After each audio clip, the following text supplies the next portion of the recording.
former Ward 1 councillors, including the one I'm presently married to, and the commitment that was made to putting millions of dollars in those CSO tanks.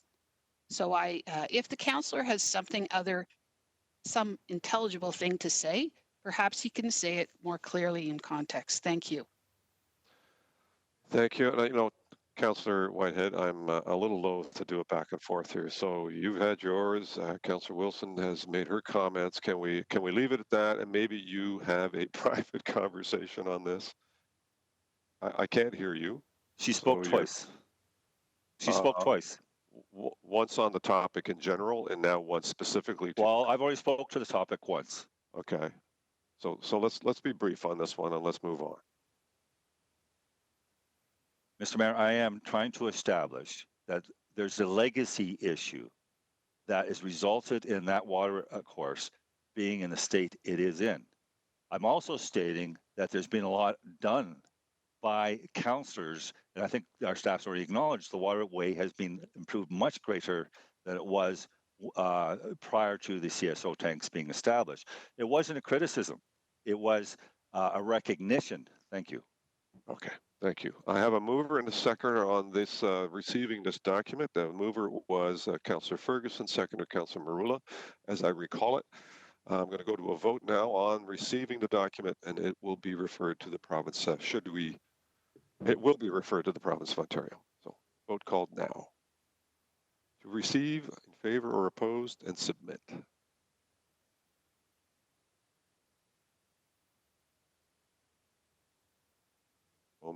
Vote will come up shortly.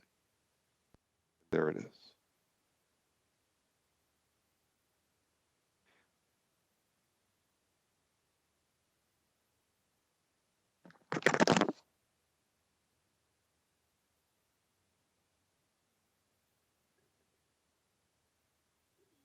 Councillor Whitehead, you're in favor? Okay, thumbs up, I see. You're not on e-scribe at this moment? No? Okay. You must be. Councillor Dayco?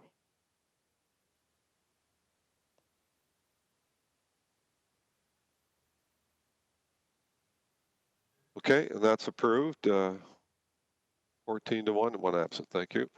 We're going to do the balance of the consent item. So, I mean, I'm in your hands, folks. If you have items in consent that you would like to speak to, please indicate. If not, we can take a motion on the balance of the report. What is your wish? Move them. Yep, Councillor Nan. Sorry, Councillor Nan, you were indicating to support or move or question? Move. Move, to move, thank please. you. Okay. I like your hand signals, by the way. Are you pointing to me? Yes. Moved by Councillor Nan, seconded by Councillor Pearson. Any questions or comments? Yes, Councillor Ferguson. Yes, one question. Who is the West End Home Builders Association? I'm familiar with the Home Builders Association, but have they got a splinter group that's broke off now? Yeah, I'm not personally familiar. Anyone, can anyone answer that question? Does Jason know? I see you. Yep, Jason.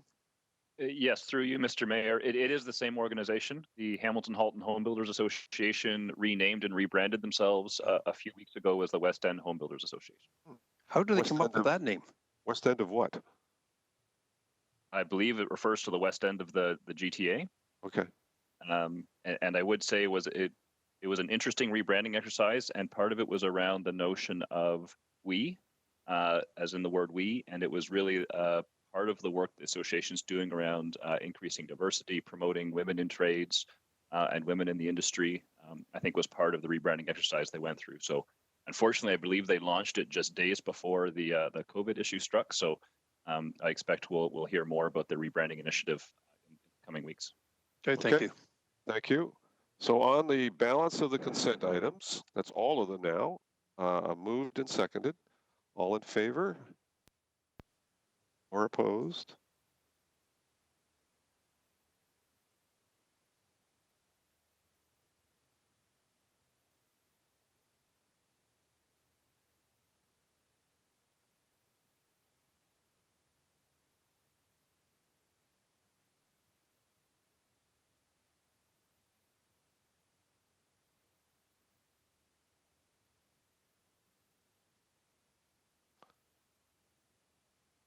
Everyone voted? Councilor Danko, are you, Just says voting in progress, but thumbs up for you? Yep. Okay, thank you. Thank you, and that's carried unanimously. Thank you very much. I'm going to turn to item 5.4, which is a discussion item. Sorry?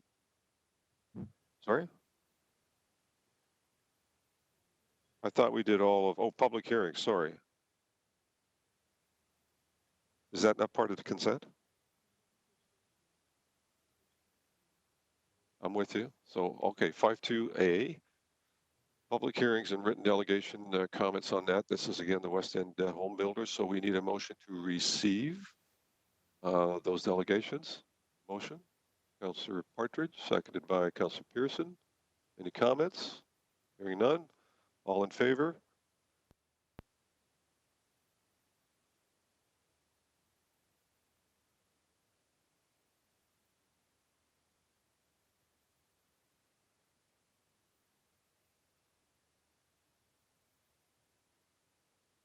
Are we talking about 5.2A and B? Thank you. Okay.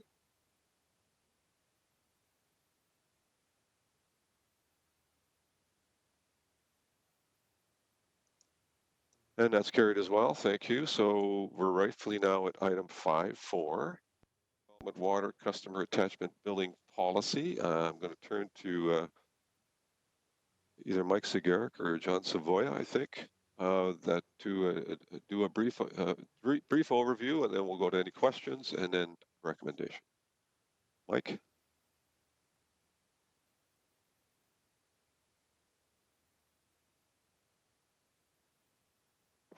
Good morning, Mr. Mayor. Did I catch you by surprise? I'm sorry. Yeah, you did. Okay. I'll make some introduction comments, and Please. then I'll invite John Savoya, the author, to provide council and the community a bit of a summary. So the report and the recommendations before you relate to our industrial, commercial, institutional, and multi-residential partners. Again, it relates to water and wastewater, and just as a reminder to council and to the community as a whole, our water and wastewater systems are principally a user pay system based on metered water. And the report before you seeks approval of a practice that has been in place for the residential sector. Sorry, an extension of a practice that's been in place in the residential sector for over a decade. I believe it was back in 2009, a similar practice policy was approved and applied to the residential sector. So again, the intent is to practice fairness as it relates to our ICI and multi-residential stakeholders, recognizing water and wastewater again as a user pay system. The City of Hamilton, as many municipalities, have taken on some significant investments to meter our water system and move to a user pay system. This is one of those areas that there are continue to be opportunities to improve how we track potable water consumption during the construction phase of developments. And finally, this is in keeping with the principle that council has approved, that growth should pay for growth. And in this case, the cost and use of potable water associated with construction. I'll now invite John Savoya, the author of the report, to provide a bit of a summary of the report. Thank you. Welcome, John. Thank you very much, Mr. Mayor. I guess I should just point out that within the written delegations on this report, they were, I guess, related to thinking that this was a report about a stormwater fee implementation, which this is not, as Mike indicated. This is around how we charge for water with new construction. So just to speak to those delegations, that this is not at all to do with the stormwater fee. So just to point that out. Thank you. With regards to the report itself, so as Mike mentioned, since 2009, we've had a process that's been in place for single residential construction as far as how we bill for water services provided to that are being used during the construction of single family homes. So whether it's a semi or a townhome or a single family detached home, we have a process that basically we charge a flat fee at the time the building permit is issued. It's called a construction water fee. It's for 2020, that fee is $100 per lot or townhome, and that's approved by council each year as part of the rate budget user fees. And then at the point of the installation inspection, which occurs roughly halfway through the normal build of a home, if the property does not have a water meter installed at that point in time, we start the billing for water at a flat rate or unmetered basis, and that's 1 cubic meter per day. And that therefore, and then we have roughly half the builders will put a meter in before they call for the installation inspection. So they are only going to be billed for exactly what they use. If they choose not to put the water meter in at that time, they are charged the 1 cubic meter per day. At the time of occupancy inspection, the building division will not schedule that occupancy inspection if a water meter has not been installed. This process has worked very well. It's seen as a best practice. I note a couple audits that were done in the area of billing for new construction on pages 7 and 8 of the report. And the City of Toronto, in their Auditor General report, is cited or recommended to Toronto Building and Toronto Water to adopt the practice that Hamilton has been using for residential construction since 2009. So we have a very strong, robust process there.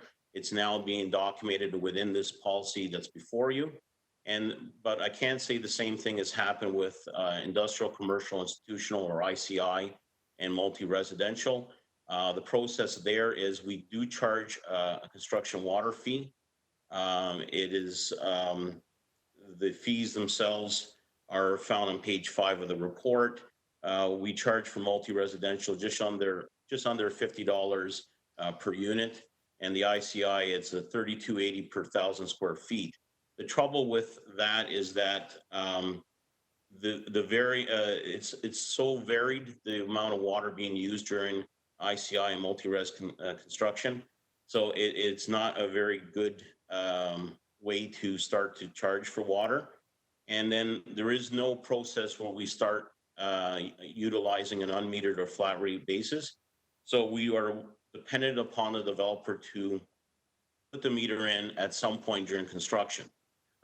Generally what happens is they don't put it in there because they know they won't be charged for any water services without the presence of the meter. So most of the construction that happens out there with ICI and multi-res is it's unmetered water, it's unlimited water, and we're not billing. And then it's further compounded in that many times the water meter is not installed even at the time of occupancy. And so we end up with a situation where the end user is now taking control of the building and we're not billing for water. And then when we eventually discover this, then we have to get the property metered, back bill, but I am limited to 2 years for the Limitations Act in that situation. And on page 10 of the report, I have a few examples. There was an elementary school in Binbrook, been open 18 months. Last October, Hamilton Water was there doing an inspection of the backflow protection system, discovered there was no water meter in there, and that created a situation. It resulted in about a $10,000 water bill that resulted, and that it's difficult to do those type of back billings. So what we're trying to do, what has been recommended before you is to leverage what works with the residential and use it for the ICI multi-res. So essentially what will happen is we will no longer charge the construction water fee, but rather when the water services line is activated or turned on, we will start a flat rate unmetered basis. That will obviously need to be progressive depending on the size of the service.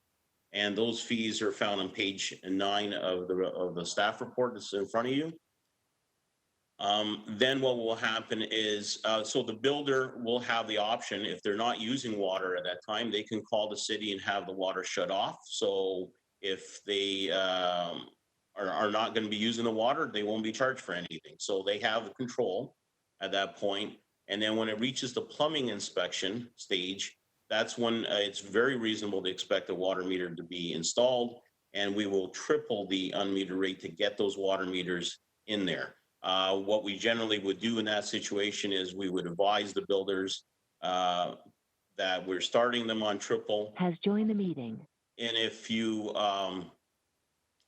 the meter's installed within 30 days, we will adjust all the flat rate billings to their the triple flat billings to their actual metered usage once the meter is in. So again, they'll have control as far as the amount of unmetered water that they would use. I should point out that often there are times where the water meter is installed at the property line in an underground chamber. So that in that situation, the city, as long as it has access to that chamber and it's not obstructed with construction material or otherwise, then we can actually get the water meter in there fairly soon. However, when you're dealing with particularly developments in the downtown area, the building itself is right at the property line, so it's usually going to be installed in a mechanical room within the building, and so there we're reliant on the builder to put in the water meter. Another process change that's been incorporated in there, again, looking to what the residential sector works well, is that the building division Has left the meeting. when they're called for occupancy inspection are going to look for the installation of the water meter. So hopefully that'll prevent any further properties being occupied without a water meter and therefore by extension no water billings. So that in a nutshell is what's before you. Okay, thank you, John, and nicely framed in terms of the view of you on our screen here. You've set yourself up very nicely there. Questions, Councillor Ferguson and Councillor Clark. Councillor Ferguson first up. Councillor Yeah, Ferguson. John, thank you for the report and thank you for the clarity around the agriculture Gotcha, Councillor. issue. And it was a bit of a tsunami the last few days. I know Councillor Johnson, Councillor Vanderbeek, and myself, maybe even Councillor Partridge, received concerns from the agriculture community.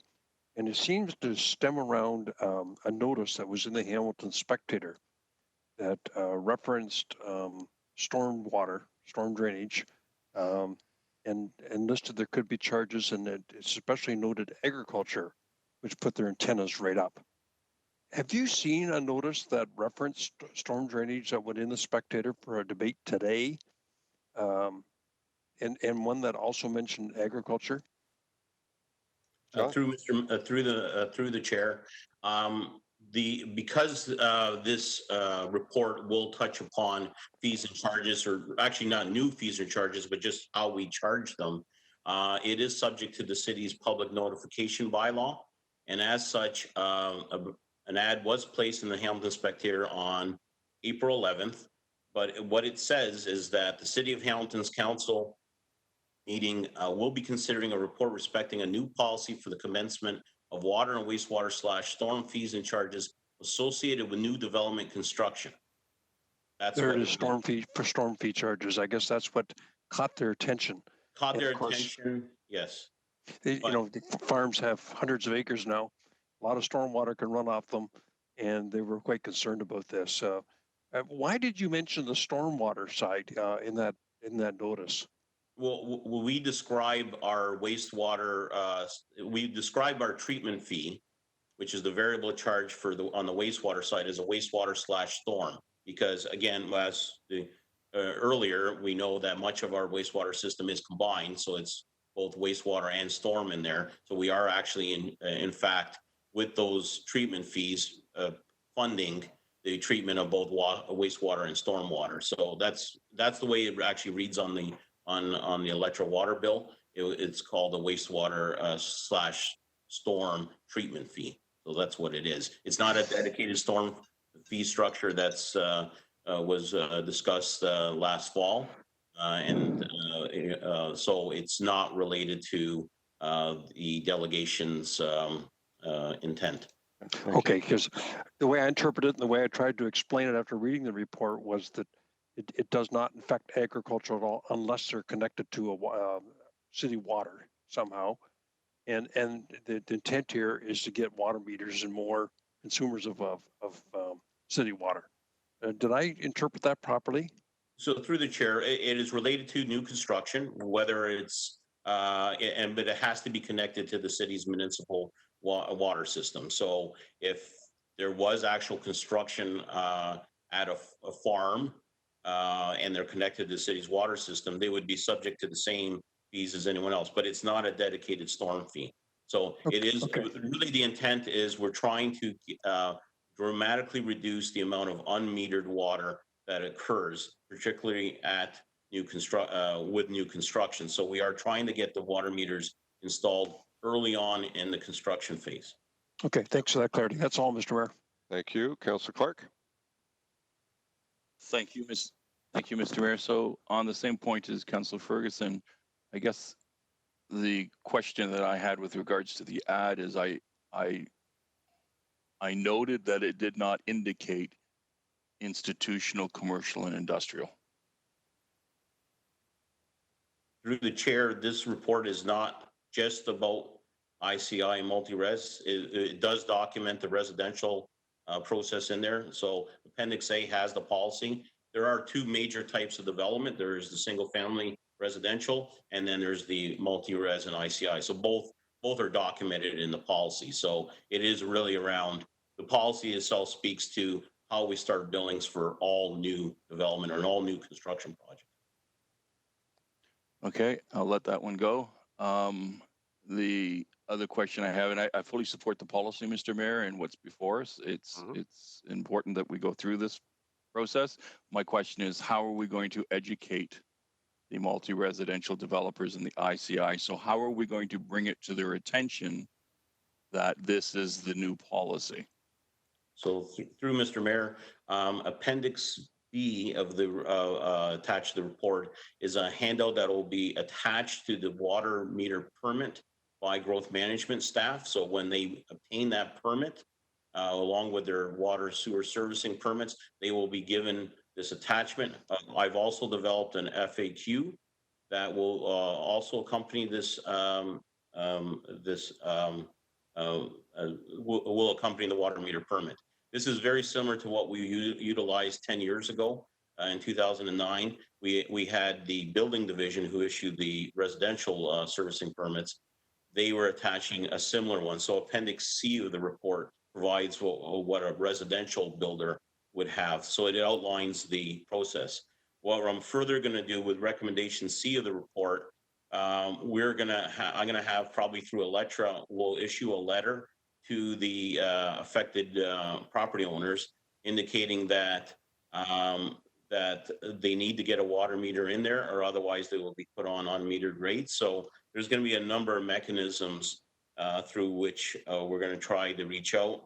Invariably, I expect that I'll be speaking with many of these developers. I already am in contact with a couple of them as this was being developed because they have significant projects within the city. So the main way of communicating will be through the attachment and the FAQs that'll be attached with the actual water meter permit. And do they get the water meter permit when they get their building permit? It actually precedes the building permit. It's in the growth management process, it's different. So growth management will issue the servicing permits, and they will issue now the water meter permit at the same time. And then the building permit will be obtained through building division sometime later. So it actually precedes that. Mr. Clark. Thank you, and forgive me for asking those questions, but I'm trying to prevent the inevitable, we didn't know. Right. We'll get those emails, so I really appreciate this. Thank you, sir. Great, thank you. Councillor Partridge. Okay, I can't hear you, so Can you hear me now? you are on. There you go. Okay, thank you. Thank you very much, John, for your explanation. Just a couple of quick clarifications, if I may. You did, I thought you indicated in your overview that multi-res are already being charged somewhere around $50 per unit. And yet, and I see that in the report, and yet I thought I just heard you say that multi-res are not being charged at this moment. Could you just clarify that, please? Through the chair. So what happens is the they are being charged a construction water fee. Okay. That is, but that will be no longer charged under the recommendation. In lieu of the construction water fee, we're going to charge an unmetered rate based on service size. Okay, thank you. And the ICI term, you've used the term a couple of times. Could you just give an explanation for those who are watching? I know it's used in the report quite a bit. So through the chair, that's industrial, commercial, and institutional ICI. Right. Okay, thank you very much. And my next question is around at what point do we start charging for construction and the use of water? Certainly have a lot of construction sites going on up in my area in Ward 15. And I've been on site when hoses are just left running. And, you know, that's an awful lot of water, and it is city water, it's potable water, it's treated, it costs taxpayers money, and yet, you know, hoses are just left running. So knowing that water is used at various stages during construction, whether it be a large industrial site or a commercial plaza being built, or certainly a residential subdivision. So at what point, can you just explain a little bit deeper where that would kick in? So through Mr. Mayor, on the residential side, what happens is we charge the construction water fee of $100, and then at the point of the installation inspection. So that is roughly, if the average single residential construction is 4 months, the installation inspection stage usually happens right around the midpoint of that, so around 2 months. And then if a water meter is not installed at that point, we will begin unmetered or flat rate billings of 1 cubic meter per day. Many builders don't want the unmetered charges, claiming they don't use water, and so we tell them, we don't want to bill you an unmetered rate. We would like you to have a water meter in place. That's the fairest way to bill you. So that's what happens on with residential construction. Unfortunately, the process that's been in place for multi-res and ICI does not currently involve any kind of flat rate metered billings, so flat rate billings. So what happens is the construction water fees there, and then we're basically at the mercy of the developer to finally put in the water meter, and they don't have an incentive to put that water meter in there because they know that's when they'll start being billed for water usage. Yeah. Hence why we want to adopt the practice we've used in the on the residential side. Thank you. So I appreciate, thank you, Mr. Mayor, and I do appreciate that explanation. I just want to confirm what I heard in earlier questions from my good counselors, colleagues, was around the charges for farm, for agribusiness. There will be no charges unless they are hooked up to the municipal water system or a municipal water system. Is that correct? Through Mr. Mayor, that's correct. We only charge for water if you're connected to the city's municipal water system. And similarly, if you're connected to the city's wastewater system, you'll be subject to that treatment fee. Okay, thank you, John. And I just want to confirm that, you know, I'm absolutely supportive of this. Any taxpayers are already paying for that potable water to be treated. They're paying for the, you know, certainly up in Waterdown, the water towers that are up there, the infrastructure going in, the treatment down at Woodward. All of that is taxpayer rate funded. And, you know, I'm absolutely supportive of this new charge coming in.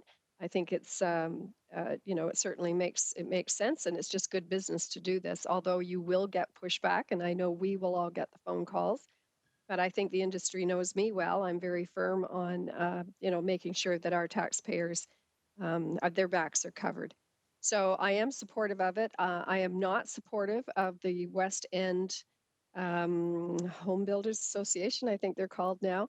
Their request to defer this, I am not supportive of that. I would happily see this move today, and I'm happy to move the report or second it when the time comes. Thank you.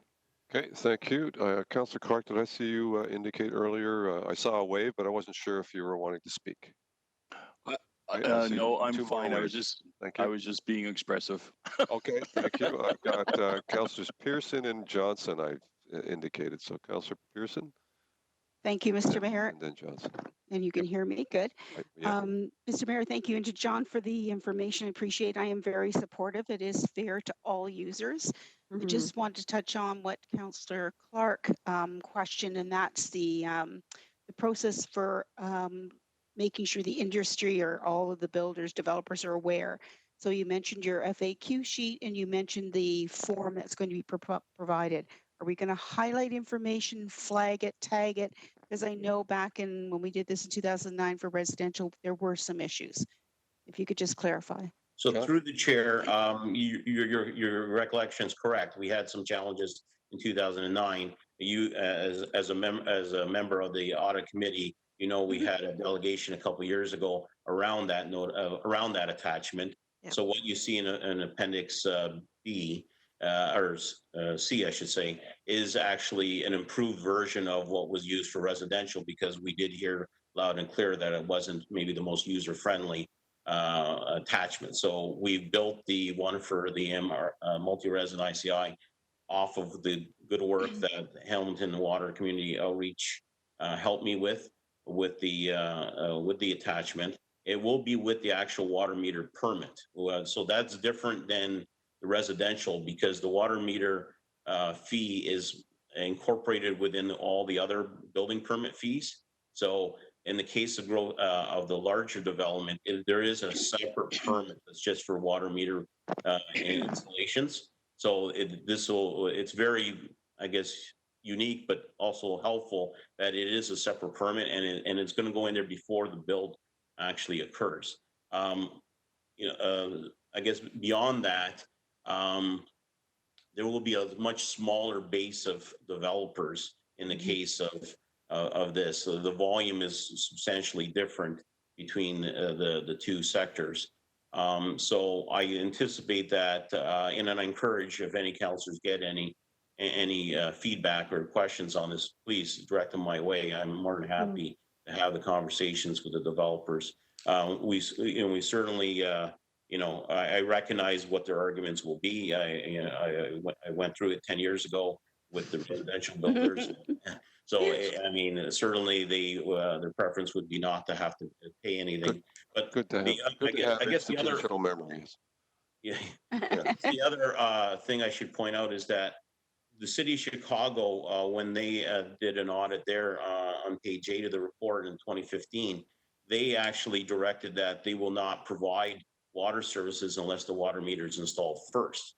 So that's much like the way natural gas and electricity is provided. So, I mean, you could go to that extreme, but then it's not, I think it's not practical and efficient for development not to have the availability of water until a water meter is put in there. So hence, we've tried to develop a process where if they really don't need the water, they can call the city and have it shut off of the street, and they won't receive any charges. So this way here, it is within the control of the developer. Right. Thank you, Councilor Pearson. Thank you, and I appreciate the fulsome of that answer, John. I just want to, that we keep an eye out on any issues, because I'm not sure when an application comes in, could there be various people in the different companies that could come in? So you've got maybe 10 people in one company that could come in for a permit, and we have to make sure they all know the process. So just a caution there. But thank you for touching on, because that was my second question, was the is shutting the water off at the street. So for me, on a residential property, I have a meter shut off at the property line. For an industrial commercial, the shut off is at the road. So I wanted to ask that, because I know we had an issue with a business owner in my ward that had a meter, had to pay a flat rate, even though the business was shut down. But if they wanted to not have to pay, they had to have that shut off at the road, which would have meant digging up and shutting it off. So can you clarify what it actually means to shut it off at the road? Because that entails further costs, correct? Through the chair, for the most, I think that might be a legacy issue. Generally, the street valve should not be paved over, but it does happen sometimes, depending where they're located. Sometimes they're in a grass area or of sorts, but other times it will be in the middle of a laneway or something, and then over time it gets repaid, it gets paved over, and therefore you can't access the shutoff. So it generally speaking, it should be quite easy because it was just installed. In the case of new development, that would have been a new service line tapped into a city main. The shutoff would be at the property line. Now, if the meter is at the property line in a chamber, the shutoff is there as well. So there will be no issues as far as access goes. Thanks, John. Thank you for that. And again, I am fully supportive of it. It is a fairness to all users. Thank you, John. Perfect. Thank you. Councillor Johnson. Thank you, Mr. Mayor. Thank you to Councillor Ferguson and Clark and Partridge for raising this earlier, but I do believe we have two separate issues that we've been talking about. Last week, I was notified by a farmer, Larry Freeman, and the Hamilton Wentworth Federation of Agriculture, and you'll see that their correspondence is in our agenda today. It was in regard to an advertisement that was out in the paper about stormwater fees. It was not about new development fees. So I reached out to Andrew Gress from Public Works, Wastewater Management, and asked him to respond. And the response I got was that this is regarding a GIC report in December, and they were simply providing an update on the review to date and plan to be back in front of the committee at some point in 2020. So this is about stormwater fees. This is not about new development. So I don't want these two issues to be confused. And if Andrew wants to, if you don't mind, if we can ask Andrew to speak on this, I think this might clear up some things that have been mentioned earlier about the farmers, agriculture, and the report before us today. Not sure if Andrew is still with us, actually. Dan McKinnon, are you there? Hi there, Mr. Mayor. No, unfortunately, Andrew isn't available now. I could certainly follow up on it, but I'm not familiar with the conversation. Okay. The stormwater rate issue is something that is in our future, but not part of this recommendation. Yes. Thank you. And I think that's where the farmers were taking some issue with was the stormwater report. So those two delegations / written delegations that came in, 5.2BA, 5.2BB, should be referred to then that report that is due to come out, and that's the stormwater fees. So I want to clarify that, and if we have to go back and revote that, I'd like to move that those two pieces actually do go to Andrew and his group, and it's regarding the GIC report that was dated December 2019 and will be coming back to the council in 2020 at some time about stormwater fees. Okay. That's a fair comment, actually, and so that clears up, I think, their comments, because it didn't quite jive with what the issue we were talking about here. So we can actually, Madam Clerk, move that now in terms of. So why don't you move that, Councillor, that it be referred to staff to clarify the when the rates report may or may not be coming to us down the road. Thank you. I'd actually like. I'd actually like to move that the two pieces of correspondence go to the report coming about the stormwater fees. Right. That's where it applies to, and that the staff take it under consideration. Right. Okay. Thank Good motion. Seconder for that. Councillor Clark and everybody else. Okay. Councillor Clark, thank you. All in favor? We'll do a hard vote on this one. On this topic, Councillor Vanderbeek, on just the referral, no? On this referral, I'd like to speak. On the referral? Yes, on the referral, I'd like to speak to it. Okay, go ahead. Just for a second. So I attended the Hamilton Wentworth Federation of Agricultural meeting last night, and this subject was discussed. And I'm not going to get into the discussion, but one of the requests, and I have a email ready to go to Andrew Grice, was that this that staff come to an Agricultural and Rural Affairs Committee meeting to discuss this report from December, which is the report we're talking about, which was stormwater. It's called Stormwater Rate Program. before they get too far down the road with their next report. And so the reason I'm bringing it up is because if we're referring it to staff, could we also please ask that they attend the Agricultural and Rural Affairs Committee, whether that's in person or on a kind of video setup like we use, before they get too far down the road with their report. Okay, so a request to collaborate with the Agricultural Committee. Yeah, I think and that's Rural direction. Affairs Committee. Dan, did you get that? Through you, Mr. Mayor. Yeah, we got that, and Okay. I have a feeling Andrew may already be aware of that. So. Okay. All right. Okay, so you're just going to take that as direction? Correct. I'm fine with that. Doesn't need to be All right. part of the amendment. I just wanted to make sure that it got out there. So confer with the Agricultural Committee. That'll be done. Thank you. Great, thank you. On the motion then to refer this, all in favor? This is to refer the two communications items.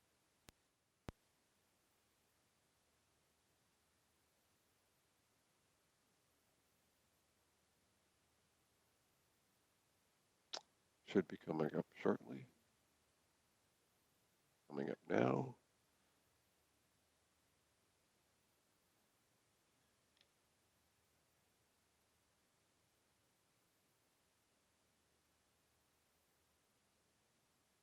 Councilor Marula, a vote. Thank you. Got it.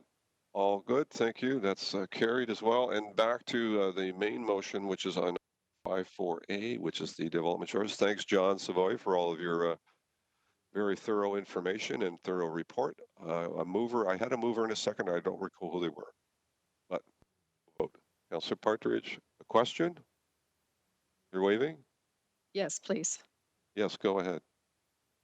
Yes, thank you, Mr. Mayor. Just very quickly, I did put the request on for to speak, but I just wanted for the benefit of those who are watching, if I could get confirmation that this is to do with this new charge will be on new building permits being issued. And my question is, though, what about the existing new construction that is currently going on? Because we have quite a bit going on in the city that, even though it may be on hold with COVID, was just starting. John? Through Mr. Mayor, so recommendation C of the report, right? It speaks to active building permits issued prior to May 1st, 2020. Yep. So yep. What will happen there is in order to encourage getting the water meter installed for that sector, if they've reached the point of the plumbing inspection or when they reach the point of the plumbing inspection, we will reach out to them via a letter indicating they need to put that water meter in because now unmetered, the meter in at that point, because now we are going to start charging unmetered rates. So that's how we're handling the current construction. Again, there's no change on the residential side. Right. So that's working well and will continue to do so. Okay, thank you, John. And I just wanted clarification for those who are listening. And I did want to move the report if that opportunity is still open. Thank you. Okay, thank you. So you have to refresh my memory. A mover and a seconder on this one. I can't remember who. Was me. When. Moved by Partridge, seconded by? Yeah. Somebody wave. Councilor Pearson, thank you. All right, go to a vote. All in favor? While you're voting, I'll let you know that for the benefit of the staff and everyone else that might need a break, I intend to break at 12:30, one way or the other. So for 20 minutes or so everyone here, staff here, can get their break and a lunch, whatever they need. So just be aware of that. Okay, that's carried. Thank you. On 54B, proposed amendment to the tariff of fees for planning and engineering development applications. The report's before you. Is there a motion? Moved by Councillor Whitehead. Thank you. Seconded by Councillor Pearson. Any? Oh, sorry. We have to waive notice. So Councillor Whitehead and Councillor Pearson, you need a waiver of notification to put this forward. So on that, all in favor of waiving the notice provision?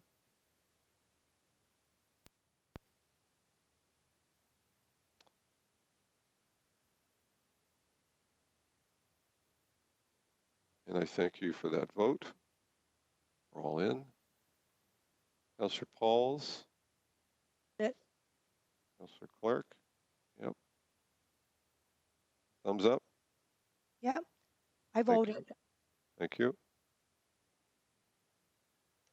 And on the motion itself, I4B, moved by Pearson. All in favor? Councillor Danko, do you want to speak? Sorry. Thank you. Councillor Danko. Thank you. This the tariff of fees is a follow-up to a discussion that we had, I think it was a couple weeks ago with St. Elizabeth's Villa and other multi-res developments. So I was just wondering if General Manager Thorne could give an update of when this will be effective and what happens to those development permits that are already in the pipeline. General Manager Thorne. Yeah, so through you, Mr. Mayor, the staff recommendation is this would be retroactive to the beginning of the year. And so any applications that were already in and paid the fee, if they are due a reimbursement, they would be provided one. And any applications going forward, the new rate would apply. So the application that the councillor is referring to would be coming in under the new rate. Thank you. And there's a little bit of confusion, I guess, about the ground related development versus vertical fee structure. What is being proposed now, and how is that different than what was previous? Okay. Yeah, so through you, Mr. Mayor. So what's being proposed now is really just to insert some definitions into the bylaw to differentiate ground related and vertical. That's all that's being done for now. There's not an actual differential rate being applied. But we do flag in the report that this is something that we want to keep an eye on. The purpose of the tariff of fees, we try to set them at a rate that is relative to the actual amount of work it takes to process an application. What we're finding is that some of the ground-related developments, just because they cover a greater land area, especially around the engineering approvals, do take additional time relative to the vertical. So for now, we're just introducing the definition. We're going to monitor the situation, and if that plays out, we may come back in future to do some differential fee charges. But for now, there's no differentiation being proposed other than to just insert the definition. And no change from the previous charges? Through the chair, that's correct. And last question is on the fee structure for no charge for the first 10 units. I think this is actually a really good news story and a very positive policy change. So through you, Mr. Mayor, to General Manager Thorne, can you just elaborate a little bit on the rationale behind that and what it is that we hope to achieve out of this? Okay. Yeah, so through the chair, so the general rationale is to be as close to possible, as close to actual cost as we can get. And so the determination was that for very small applications, as the councillor noted, less than 10 units, we would just be applying the base charge, the approximately $35,000 base fee. There'd be no additional per unit charge. Those tend to be simpler applications. They might just be changing some uses, modifying some property boundaries, things like that. So they don't take as much time as the larger applications. So really what we're trying to do is not have small applications being subsidizing in a way the larger applications, try to be more reflective of the actual effort it takes for some of these more minor ones. And a little bit more reflective of some of those smaller developers and the challenges financially that they face in getting those small developments off the ground and some of those small infill that is an important part of our housing strategy for the city moving forward. Anyway, those are all my questions. Thank you, Mr. Mayor. Thank you, General Manager. Thank you. Councillor Clark. Thank you, Mr. Mayor. I was wondering if someone could provide me what the projected financial cost is going to be to the city for these changes. Okay, Jason, do you have any projections? Yeah, so through the chair, so we don't anticipate any impact on our budgeted forecasts. Where this became an issue is with some of the much larger applications, 70, 80, 90 units. The fees were coming in upwards of six figures, and our revenue forecasts weren't based on assuming that kind of application fee. We were basing it on a more typical average application. So we don't anticipate this having any impact on our revenues.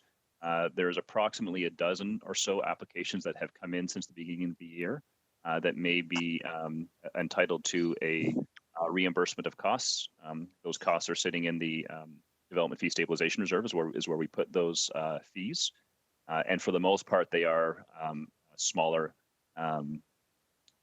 smaller reimbursements, in part based on the initial 10 units being no additional charge. So so the funds would be reimbursed out of the development fee stabilization reserve, and it would not have an impact on our revenue forecast because we weren't budgeting based on having the six-figure application fees coming in. Councilor Clark. Thank you. And so the last paragraph of your report says that, however, it should be noted that in order to ensure the principle that growth should pay for growth, the city recovers the cost to review and process large multi-phase development that may take multiple years to proceed from conditional approval. This particular fee will be revisited in the future. So we put the fee in, now we're taking the fee out, but we're saying we're going to be putting the fee back in. Okay. Yeah, so through the chair, so that's speaking to the issue that Councillor Danko raised. What we're anticipating is we may want to revisit in the future a differential rate for some of the ground related versus some of the vertical development, again, to reflect the different level of effort that it takes to process those applications. But for now, we aren't proposing that. All we're doing is inserting definitions that would structure the bylaw such that those different charges could be put in place in the future. But for now, we're treating them the same in terms of the fee being charged.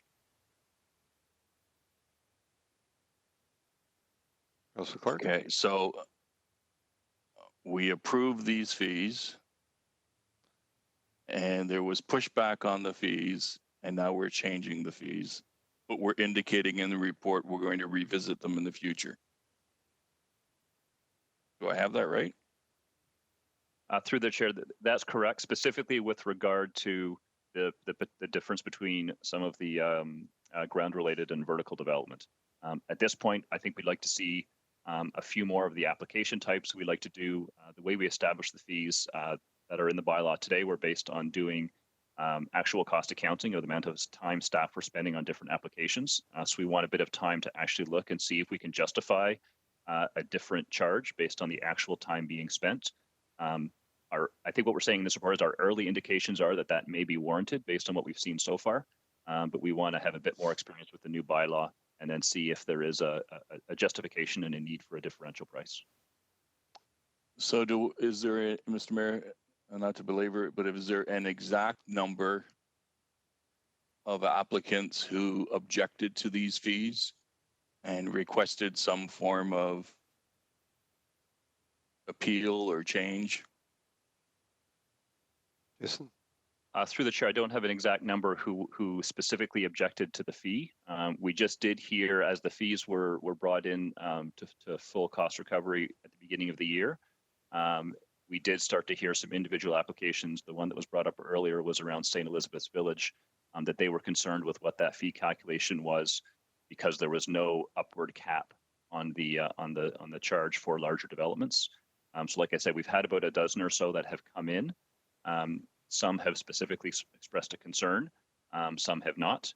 And we do know there are also some applicants who are waiting for this bylaw change to be considered. St. Elizabeth's Village being one of them, and would likely be making application once they see the new cap brought in. And so did we not consult all of these folks before we came through with a new fee structure? We did, and I would just say I don't think the individuals in the industry nor staff necessarily contemplated how much higher the cost would be for some of these larger applications. So I would suggest that it would have made sense to incorporate a cap in the initial bylaw. We are introducing for the first time the idea of per unit fees. It's not something we had in place before. And we did that because we were trying to reflect the fact that larger applications took a little more time than smaller applications. But it wasn't intended or wasn't really anticipated that would just be a limitless fee. And certainly once you get to a certain point, and we've suggested that that cap is at 60 units, you're really not having any additional effort once you get into 80, 90, 100 unit applications. So it makes sense from a cost recovery standpoint to have some sort of cap, which is what's being proposed. Councilor Clark. Okay, so Mr. Ray, I'll support this. but I am having some challenges understanding how we got into this situation.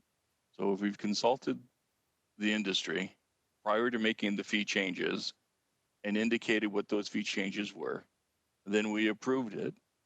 We had an opportunity for people to delegate. Next thing you know, bills are going out and we're getting complaints from a few developers, not a wide swath, a few. And now we're amending it, but we're also indicating that we're going to come back and it says this will be revisited in the future. So it's just incredibly confusing. And it kind of sends the message that we didn't do the work up front. And so now we're trying to fix it at the back end, but we're going to come back at it again. And I'm not sure what that message is being sent to the broader development community. So I just felt compelled to share that with the group. Thank you. Okay, thank you. So back, we're at 5.4b. I see no further speakers. So a motion to approve. I thought I saw a wave from a number of people. Councillor Whitehead. Yeah, I'm wondering if there's an interim solution versus what we're talking about. If there's an extraordinary expense in certain circumstances, why would we not fix one, either the formula, or two, suggest a capping at a certain when it hits a certain point? Because I've seen this in park dedication that there's certain anomalies that take place that you find where a particular landowner or developer is paying a heck of a lot more than even on medium than anyone else. And I know the staff knows what I'm talking about. So my point is on this one, why couldn't we, if there's anomalies with certain developers on their development based on certain nuances or circumstances, why wouldn't we consider a capping versus a capping ratio? Jason? So through you, Mr. Mayor, that's what's being proposed here, is to have that sort of cap. So on the residential side, it's at 60 units.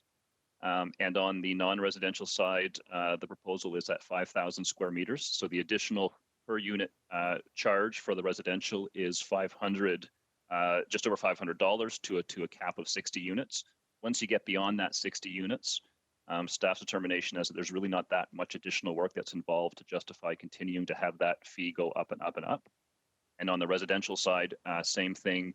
It would be $8 per square meter additional fee up to a cap of the 5,000 square meters. But I think the point is that you're talking about revisiting. If there's an underlying principle that's establishing this capping, then I don't see how that underlying principle is going to change. So I sort of catch the nuances that Councillor Clark has raised. And it is concerning that we wouldn't fix it once. We leave a door open when we appear to be adhering to a principle that makes sense. And Mike Garrick knows this. I have raised this on numerous occasions, and at no time, I'm still waiting for a breakdown on how we ascertain costs, because no one talks about the economies of scale. And I'm glad you're recognizing it here. But no one talks about how there's a diminishing costing when you have larger type issues that you're dealing with, and yet if you parcel out, they're paying an exorbitant amount of money for those projects. Well, that's not just in planning.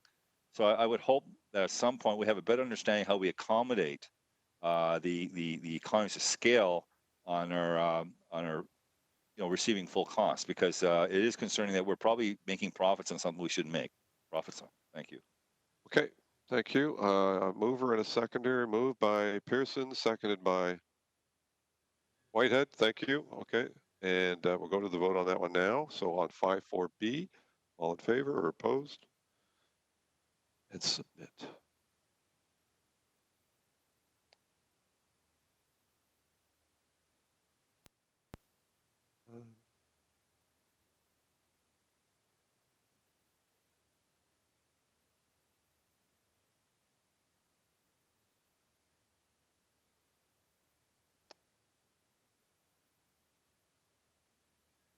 So far, you voted? Yep. Okay.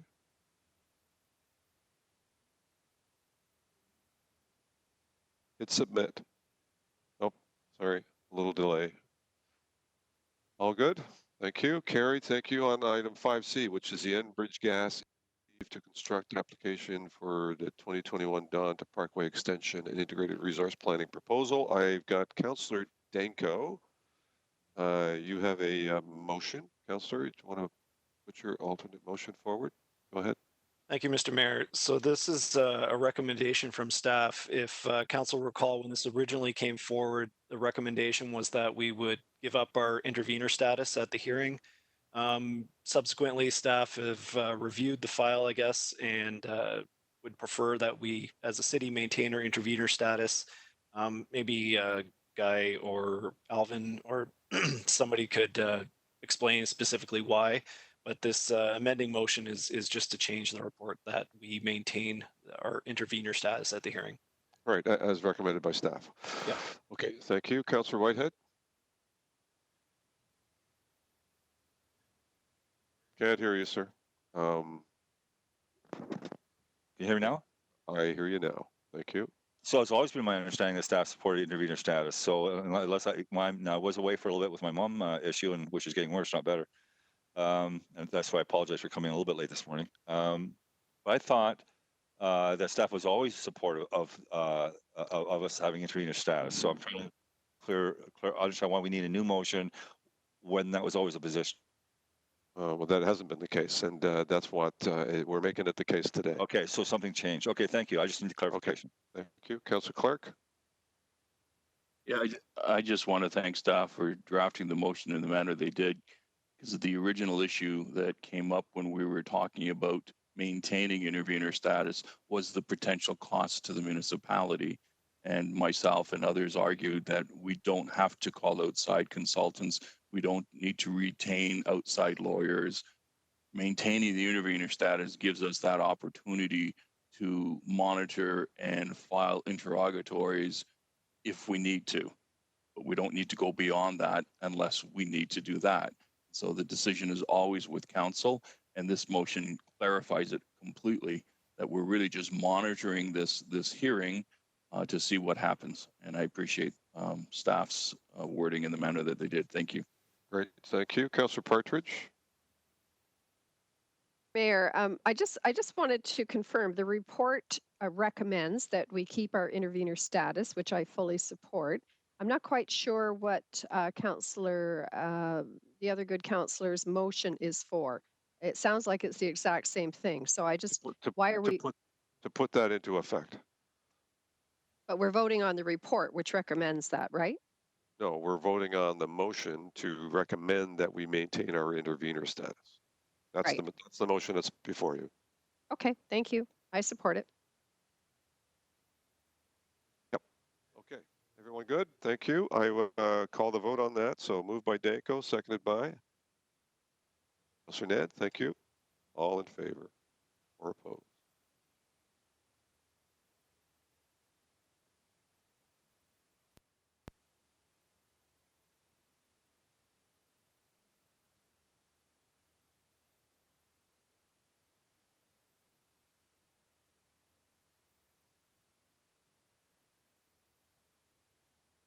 That's carried. Thank you. On 5.4D, to incorporate into Upper Sherman Avenue by bylaw.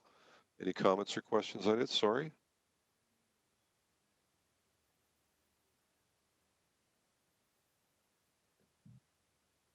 Got you. No, my apologies. So, Councillor Partridge, you were right. There was a separate report. So yeah. we just you're right. We did a motion on maintaining the intervener status. That's Councillor Danko's motion, and on the report itself. Overall, we need a motion on that as well. No, but so wait a minute. 5.4C. Whoa. Go ahead. Yeah, so thank you. So why do we need both? If the report is recommending, because I mean, I've read the report is recommending we maintain intervener status. Why do we need a motion and a report that say the same thing? I'm going to go to clerks because this was put forward by staff to clarify the issue. So,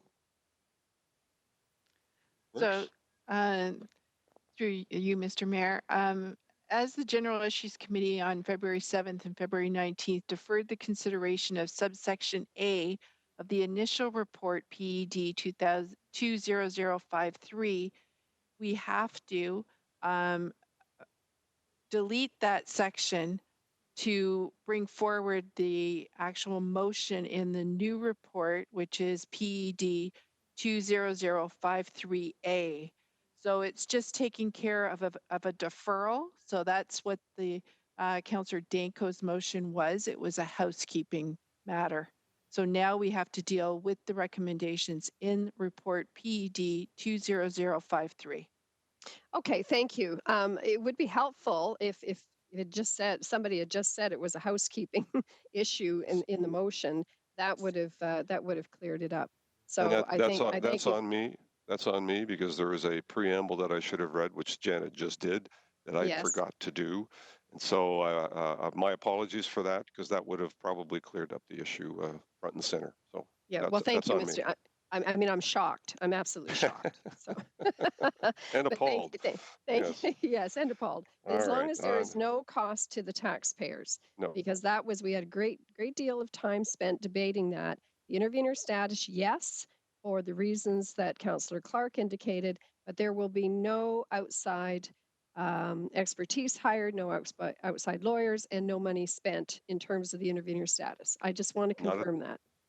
Correct. Not at this point, unless something changes down the road, and that still would have to come to council.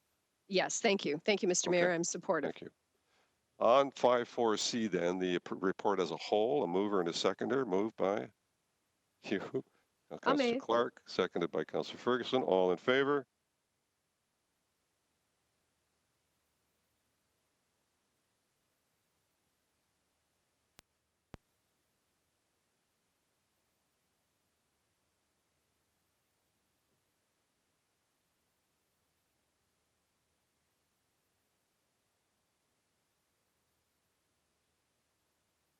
Thank you, and that's carried as well. And we're going to go to 5D that I just read a minute ago, which is to incorporate city lands into Upper Sherman Avenue by bylaw. If there's no questions on that, I'll take a motion. Moved by Councillor Paul, seconded by Councillor Jackson. Thumbs up. Thank you. No comments? All in favor?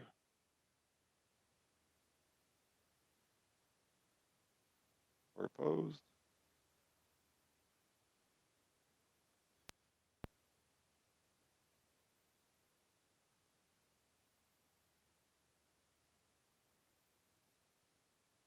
Just going to say that item 5.4E, Metronics Transit Initiative, has withdrawn.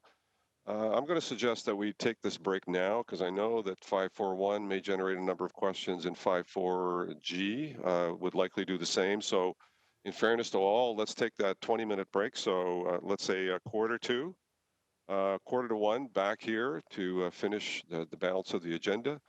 And everyone can do whatever break you need, lunch or bio or otherwise. So we'll see you back here at quarter to one. Don't need to change anything on your settings. Just leave everything as is. The clerks here will take care of the live streaming and turn it off for the moment. Thanks all. We'll see you shortly.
Okay, folks, we're live. We have quorum back online, and we're going to go to item 5.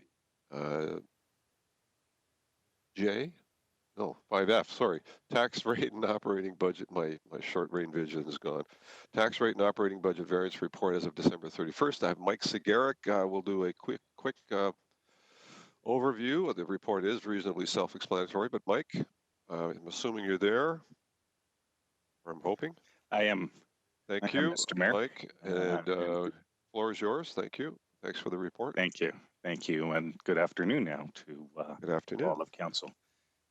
So I will provide just a high-level summary of the report, as the mayor has identified. There's far more detail in the report in the attached appendices for council's benefit and the public's benefit, but I will provide a bit of a summary and some highlights in regard to our December 31st year-end tax and rate operating variance reports. Just a reminder, this is our final, our third variance report and our final variance report for 2013. With respect to both the tax and the rate supported operations year-end, both ended with a positive variance. And I should also point out that, again, these are unaudited forecasts, and if there are any further amendments that will come about through the work of our external auditor and the preparation of our final financial statements. So again, I'll just direct everyone's attention to table 1 of the report on page 2. So as I've mentioned, we are forecasting a favorable variance on the tax side of about just short $15 million, and on the rate supported side of approximately $10 million. The tax supported operating budget surplus of $14.7 million is comprised of, and you'll see on table 1, city departments, as well as some other categories of about $9.1 million favorable. And by favorable, I mean a surplus. Boards and agencies, approximately $2.1 million favorable. And our capital financing. So this is the financing that council approves to fund our tax supported infrastructure projects of approximately $3.5 million. For the rate supported operating budget, the surplus is related principally to revenues or user fees of approximately $8.6 million, capital financing surplus of about $1.8 million, and this is partially offset by some offsetting pressures of about $1.8 million. So you'll see on the table that year-end variances for Hamilton Police Services and Hamilton Public Library. The city's practice is to allocate these to these agencies' own source reserves.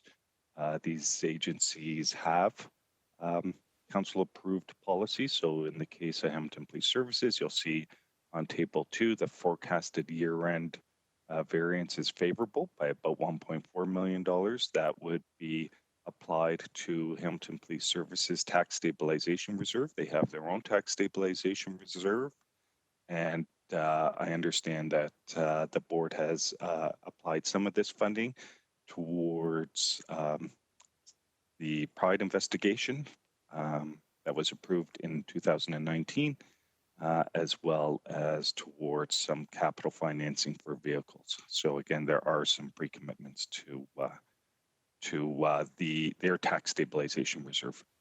And with respect to that $1.4 million, important to note that represents about a 0.9% favorable variance. So as it relates to their net levy for 2019, 1.4% represents about 0.9%.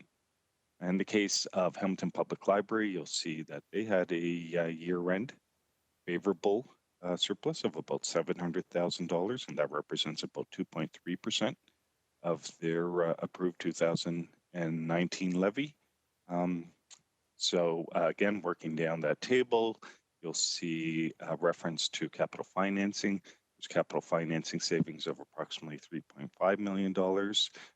Traditionally, it's been the practice to apply this to our unallocated capital levy reserve for future capital infrastructure requirements. In the past, we've applied this funding in part to assist with any unanticipated capital pressures. We've applied it in parts to assist with any stimulus programs, and we've applied it in part to assist with future capital financing budgets.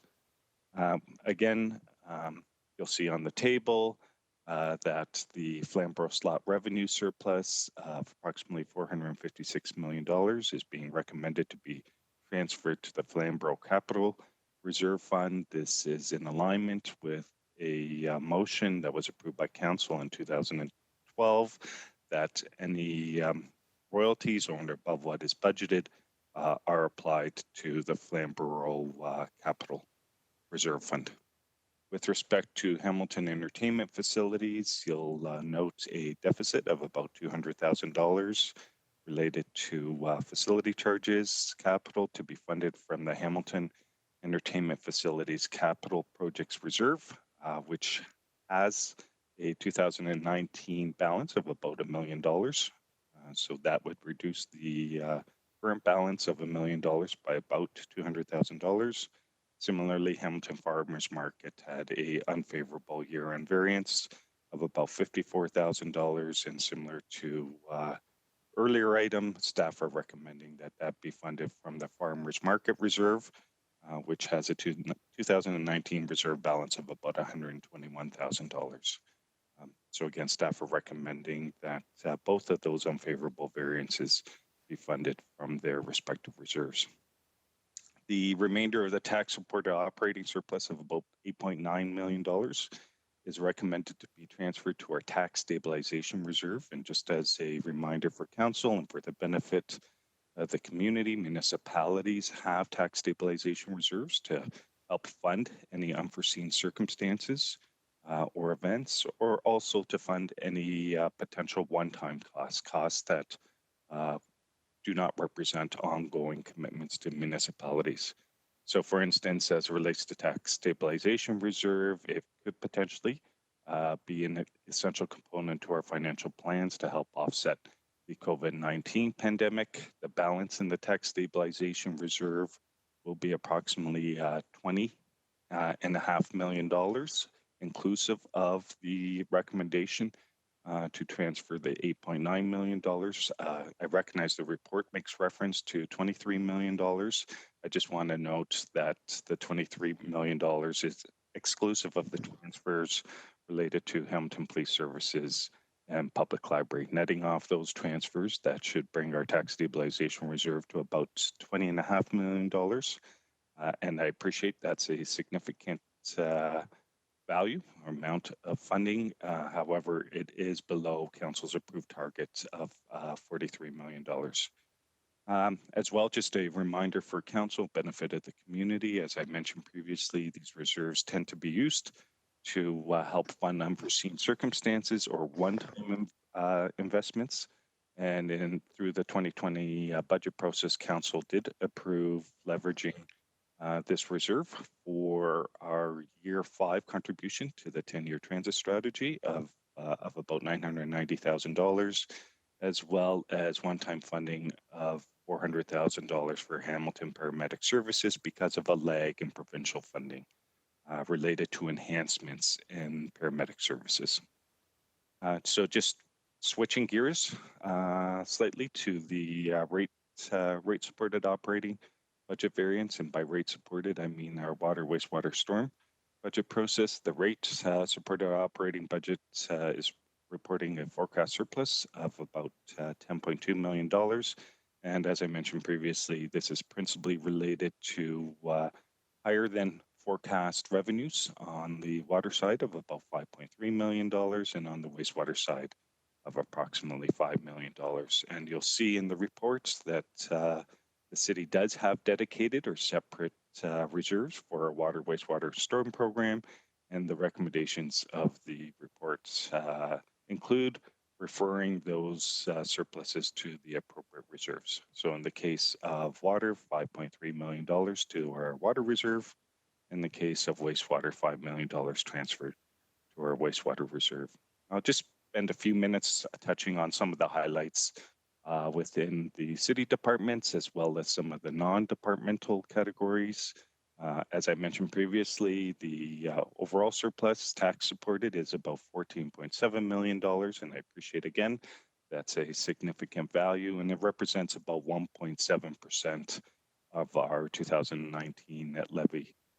The report does include a breakdown by department, and I won't go through that table, but I'll just highlight some of the main takeaways by department. So again, as it relates to city departments, you'll see in the report and in the table information that tax-supported city expenditures, we're forecasting a surplus of approximately $11.6 million. I'll just remind council that includes gapping for the benefit of our listeners and citizens who may be watching. Gapping refers to positions that are vacant in year. It could be vacant due to a maternity leave, paternity leave, because someone has chosen to leave the organization, potentially in a retirement. There's a gap typically as it relates to recruiting, and those savings are referred to as gapping savings. Council set a target in 2019. The target was $4.5 million. As it relates to gapping, we exceeded that target. The city departments exceeded that target by about $2.8 million. And the overall gapping savings of about $7.3 million is a major contributor to the city expenditure surplus of $11.6 million. Just touching on some of the departments, Healthy and Safe Communities Department recorded a favorable variance of $2.7 million.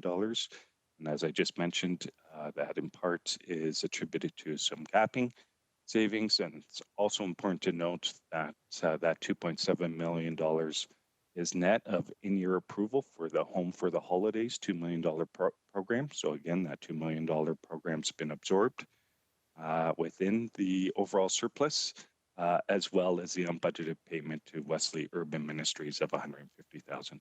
So again, the overall surplus in Healthy and Safe Communities is $2.7 million, inclusive of those in-year approvals. Public Works is forecasting a tax-supported program deficit of $1.8 million for 2019. One of the contributing factors to that is about $1 million deficit as it relates to Tim Hortons field operations, as well as an unfavorable gapping variance in transit of about $1.9 million. We're seeing a reversal in some trends as it relates to transit. Happy to report that offsetting the unfavorable gapping pressure is about $1.6 million in favorable transit fare revenues. And that's principally related to growth in ridership, as well as a fare increase in 2019. City Manager's Office is forecasting a favorable variance of $1.1 million. The majority of this was reported in Human Resources Division. Factors contributing to that is gapping, as well as savings in consulting services, training, legal, and arbitration expenditures. Corporate Services is forecasting a positive variance of $2 million. This is mainly a result of gapping of about $1.1 million and some higher than budgeted revenues, including our tax transfer fees. Planning Economic Development is forecasting a favorable variance of about $500,000 or 1.7%. And this includes some higher than budgeted revenues, including parking enforcement, zoning application fees. Offsetting this is a unfavorable variance related to gapping of about $625,000. So switching now from city departments, services, to corporate financials and non-program revenues. Corporate financials are revenues that aren't necessarily attributed to a particular service or department, as well as expenditures that aren't necessarily attributed to a particular service or department. So non-program revenues, we're forecasting a favorable variance of about $9.3 million. And this is attributed to tax remissions and write-offs. So as I've reported over the last 2 years, we've seen some favorable trends as it relates to write-offs. previously. We've had challenges in the industrial sector. We continue to have some headwinds as it relates to our retail sector, the large retail, large box retail sector. However, for 2019, we are forecasting a favorable variance of about $4.8 million.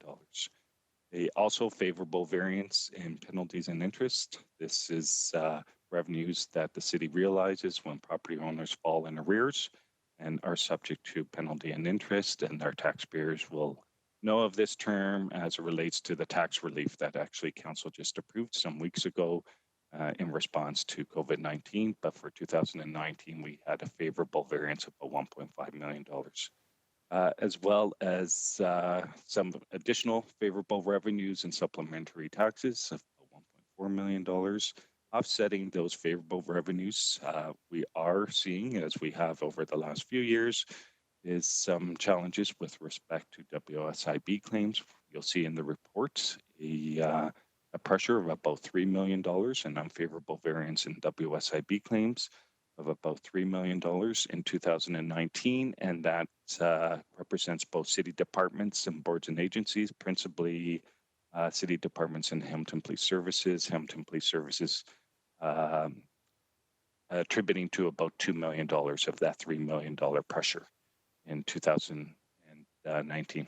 Capital financing, I've referenced capital financing. The city staff make assumptions with respect to our cost to borrow, similar to the private sector. When we undertake a major capital project, one of the revenue tools we have available to us is borrowing to fund the infrastructure projects. We make some assumptions regarding the cost of borrowing as well as the timing of issuing our debentures to pay for that. And so again, those are based on assumptions, and the favorable variance in capital financing is about $3.5 million because of those assumptions where our cost to borrow was lower than what we assumed for budgeting purposes. And again, just shifting gears, as I mentioned, on the rate supported water, wastewater, and stormwater supported variance. Again, a favorable variance principally related to water, wastewater revenues.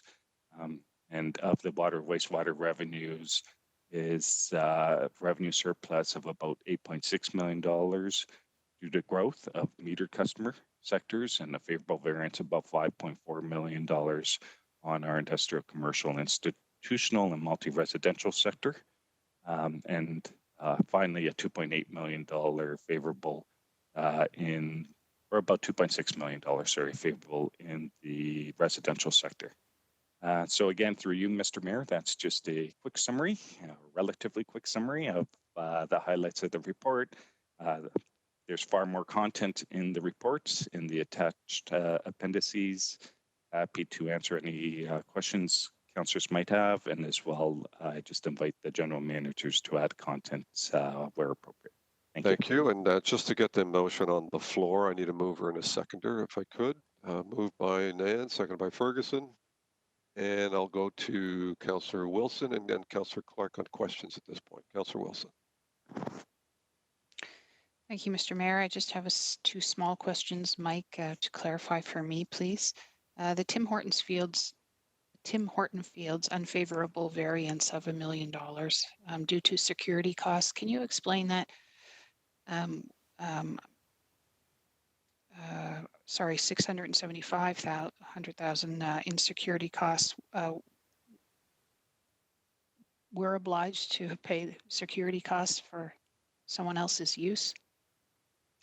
So through you, Mr. Mayor, that's correct. And so that includes both private security and Hamilton Police Services related costs. And again, that is a contractual obligation, and contributing to that is the inaugural year of Forge FC soccer games, 18 soccer games. And so the inaugural year that wasn't captured as part of the 2019 budget is contributing to the $1 million pressure as well.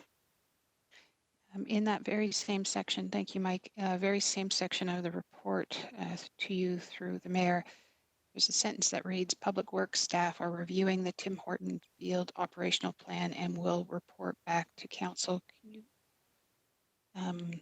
educate me what is the purpose of that operational plan? Will it be reviewing costs like security costs? And when will that operational plan be coming back to council? So through you, Mr. Mayor, I'll start, and I'm not sure if Dan wants to jump in, but it is my understanding in consultation with Dan and Rome D'Angelo that the councillor is correct in that operational plan will review the utilization of security and how security is being applied. I don't know that that is something coming back to council. That's probably better directed to Public Works, but it's just based on their learnings of 2019 as to the demand for security and utilization for security. And there you are, Dan McKinnon. Yeah, through you, Mr. Mayor, and maybe just to add to that, I think that there was a couple of things specifically around that with the use of the field when it comes to soccer versus football and other things. The orientation of the way that you provide the security is different, and it depends on what's happening before and after the game. So I don't think we had a really clear understanding of how that was going to work because this was the inaugural year, and I believe there may have been some additional costs because I don't think there was an expectation of the success that the team had this year as well. So when it comes to the operational plan, that's the kind of things that Rome would be referring to is just the orientation, where you have the security, how many you have, how long they have to be there based on pregame and postgame activities and in consultation with the team themselves. So those are the types of things that that he had to kind of learn his way through this year. And so I know that the plan is going to be reviewed this year. And forgive me, I haven't talked to Rome about whether or not we're going to be coming to council, but if it's council's will, we're happy to do that. Thank you, Dan.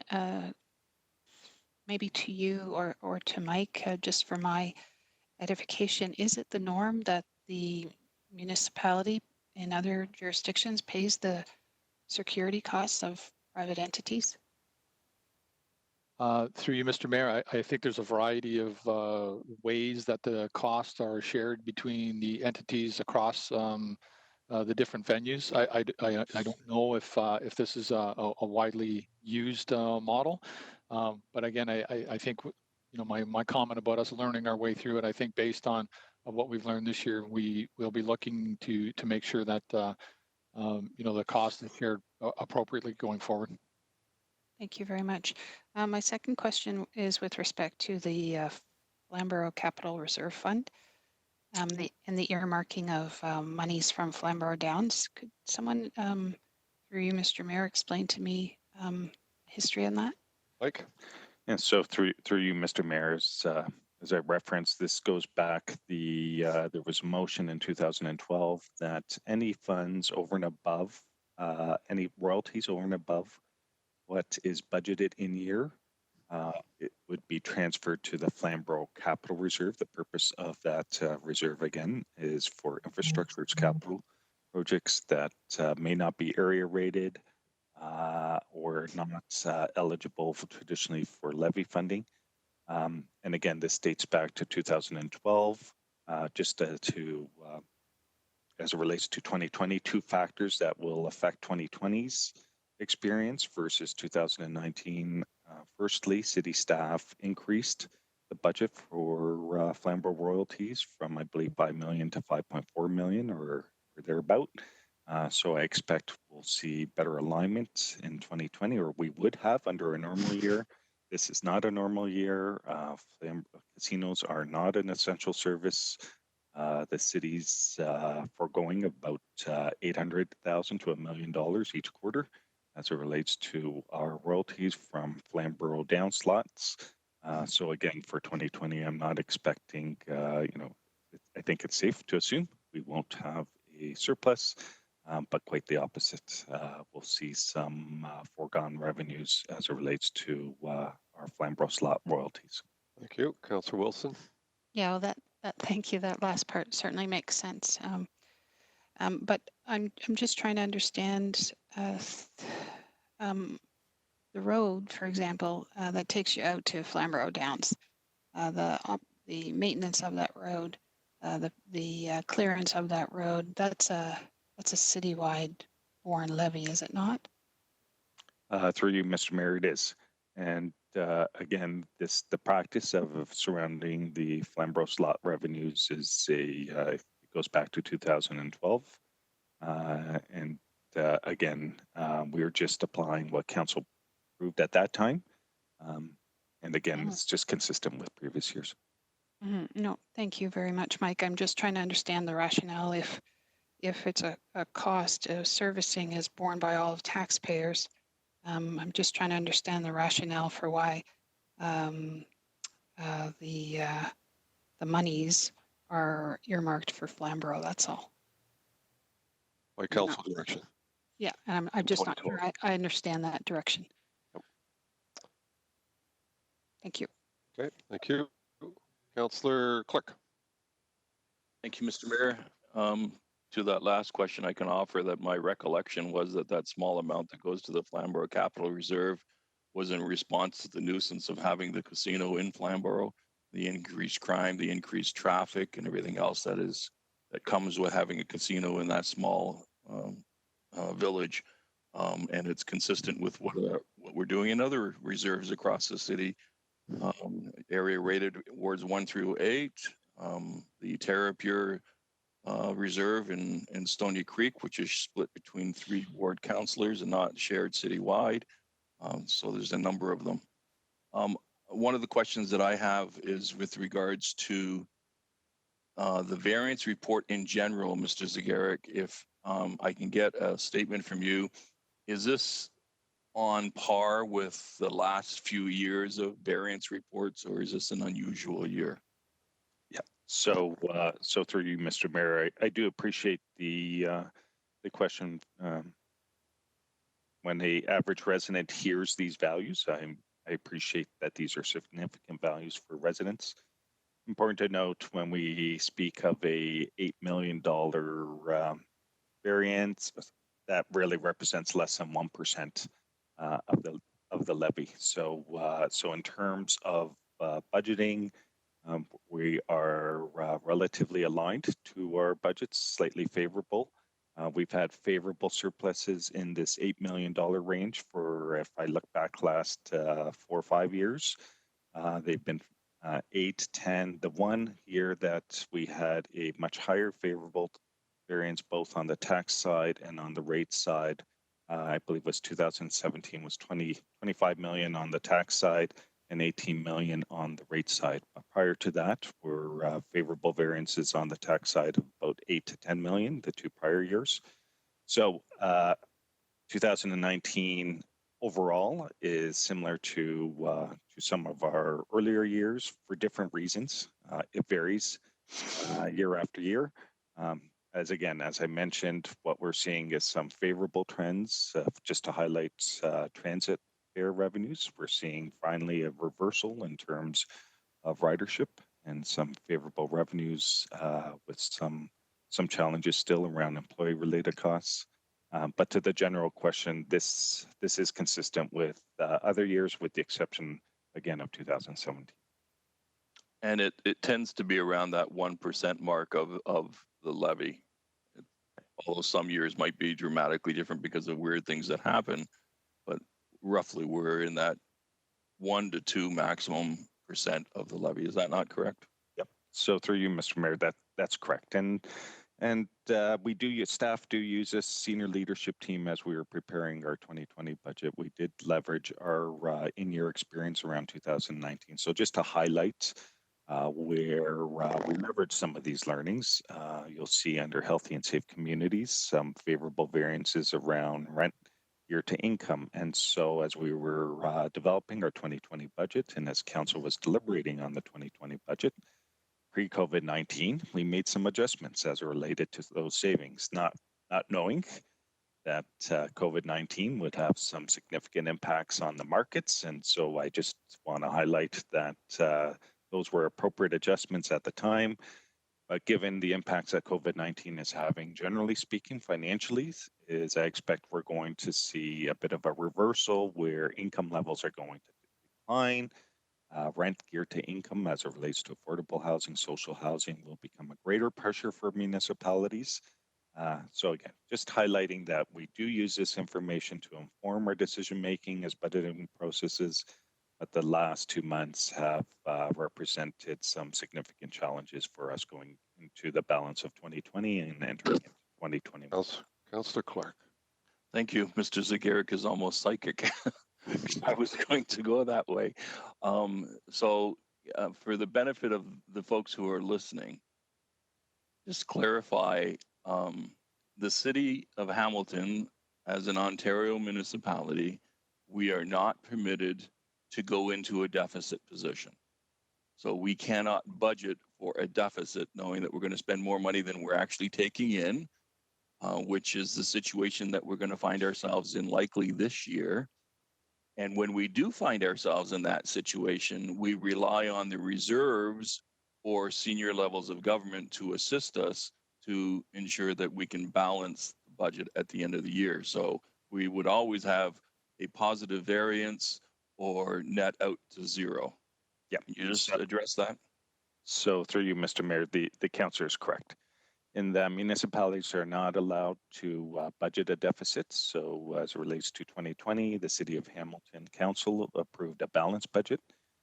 The expenditures are funded either through levy property taxes, through user fees such as water, wastewater on the rate supported side, on other charges such as development charges or user fees such as recreation user fees.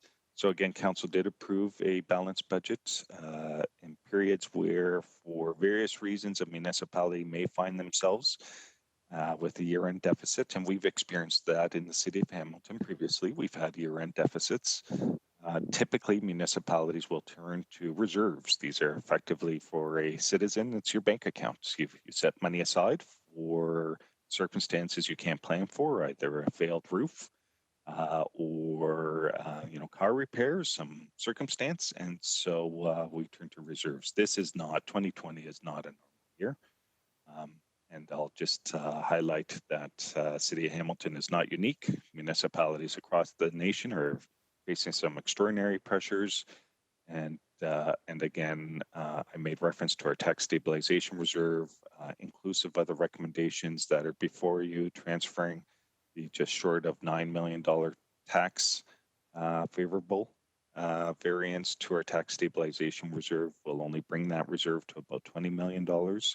There have been some previous commitments against that reserve, and based on our projections as it relates to COVID-19 pressures or costs, is that reserve is not sufficient to offset those costs. And then finally, as the councillors identified, beyond budgeting for deficits, municipalities, if you have a year-end deficit, currently the legislation is that municipalities have to offset that either through reserves or through a levy increase in the subsequent year. And so again, given our current situation across the nation, that would be very punitive to residents if we were to fund our 2020 projected deficit on property taxes just based on our current forecast for the next or for the 6-month period to the end of September. That would represent about a one-time 7% property tax increase entering into 2021. Thank you. And I appreciate that information, and I think the public will appreciate and understand it also. When the mayor is talking about seeking senior levels of government help on this file, I think Mr. Zagaric has clearly stated that our reserves are insufficient to assist us completely in that matter. So we have no choice but to go to senior levels of government or to increase our property tax by 7% plus, which is what Mr. Zagaric is talking about. So we're in a no-win situation, and I appreciate the mayor's continued advocacy for funding to the municipality from the senior levels of governments. So thank you, sir. Thank you, and I do anticipate that at some point the federal government turn their mind to the municipal deficit right across the country. And as you well know, there was a $10 to $15 billion ask to help offset lost revenue and incurred additional costs for municipalities right across the board. And I must also add, and if I could, there's been some suggestion that someone thought about maybe allowing municipalities to run a deficit, which I personally think is absolutely the wrong thing to do. And I think mayors across the country have made that point, and certainly Marco and Lumco in Ontario are making that point to the Minister Fideli as well. I think the province actually floated that idea for a little bit, but I think they're going to move away from it rather quickly. It just exacerbates the problem, quite frankly, for local taxpayers. It's not a solution, and hopefully we can put that one to bed, and then look at the offsetting, assistance that we're going to require down the road. So thank you, Councillor. I've got a growing list here. I've got Councillors Partridge, Vanderbeek, Whitehead, and Marula. Councillor Partridge, you're up first. Yes, thank you, Mr. Mayor. And I just wanted to thank the previous councillors for the questions. If I can, I'd like to provide just a little bit of background history on Flamborough Downs and the money that is being now transferred, the majority of which goes to all the citizens of Hamilton, particularly to pay for, and projects right across our city, including Ward 1, which also benefits from it. But, the Flamborough Downs money, nearly $4.5 to $5 million that usually gets contributed annually.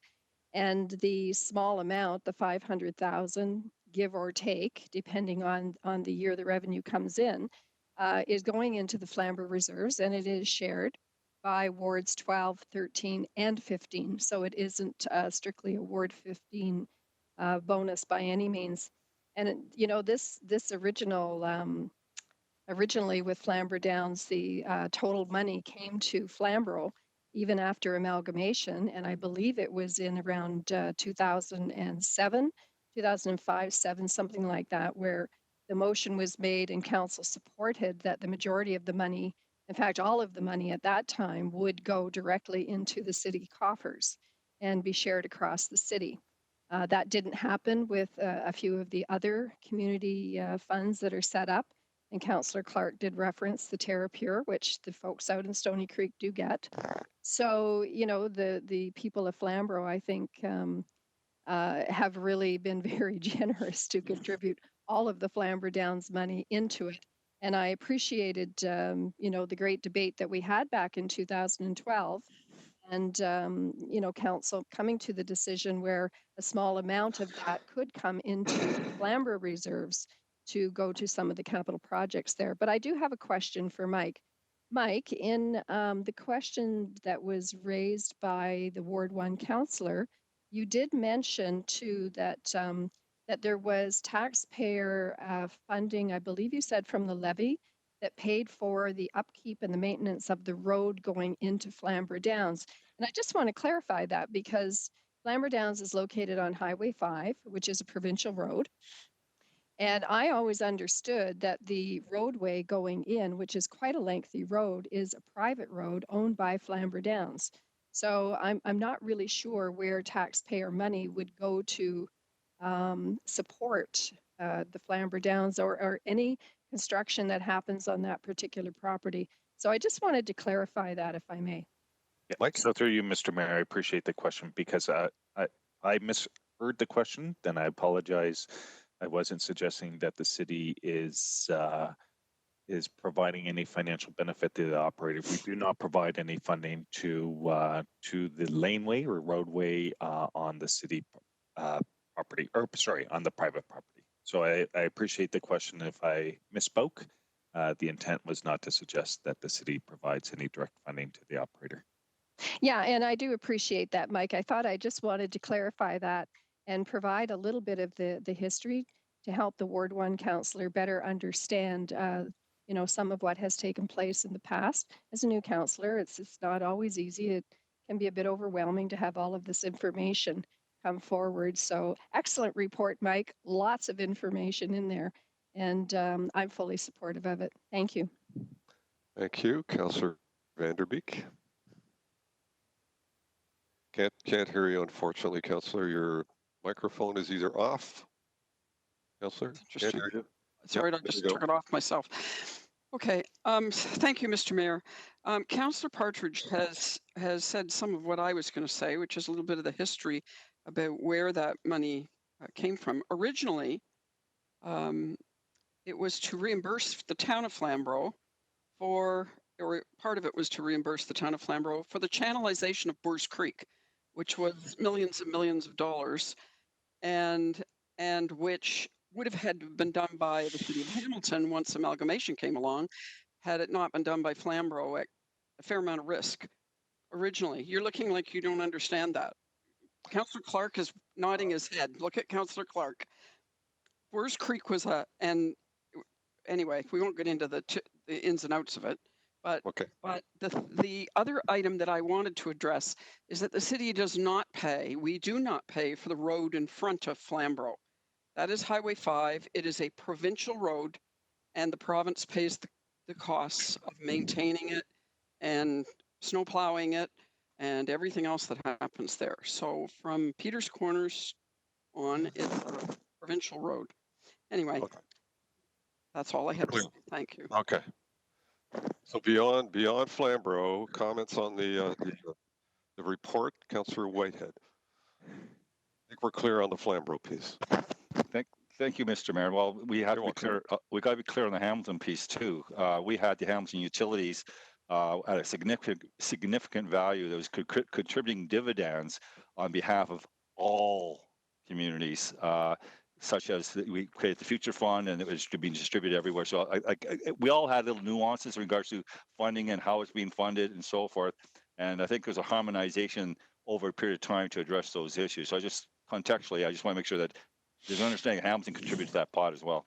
Anyway, the question I have for Michael is, I understand what's in front of us. I'm not clear. This is dealing in a small window of when, in this upcoming budget year. But correct me if I'm wrong, but a lot of our decisions are rendered based on, the position of the city. So what our finances are, and services that we provided in regards to the level of increases was all relative to the revenue that we're bringing in. Would that be correct? Yep. So through you, Mr. Mayor, municipalities means is a determining factor as it relates to services or service levels that are provided. Thank you. So the reason I'm raising that is that. And can I call you Captain Obvious on that one? Yep. Thanks for pointing that out, but it's pretty obvious that's the case. Well, sometimes we have to point out the obvious to understand the implications in the future. Okay. All right. And here's the implications in the future. We have a lot of services that we rendered and decided on that we may not have decided on in providing relative to the revenues and the position the city was in at the time we made those decisions. That's another obvious comment. Right. My point is going forward, we're going to have some with lower revenues. I'm not talking about this year. I'm talking about next year. And yet, the service levels are going to be at the level that was a legacy pace based on what we could afford. There's going to be real hard decisions that are going to have to be made in the next couple of years, because I think there's going to be a void for the next couple of years to deal with these issues.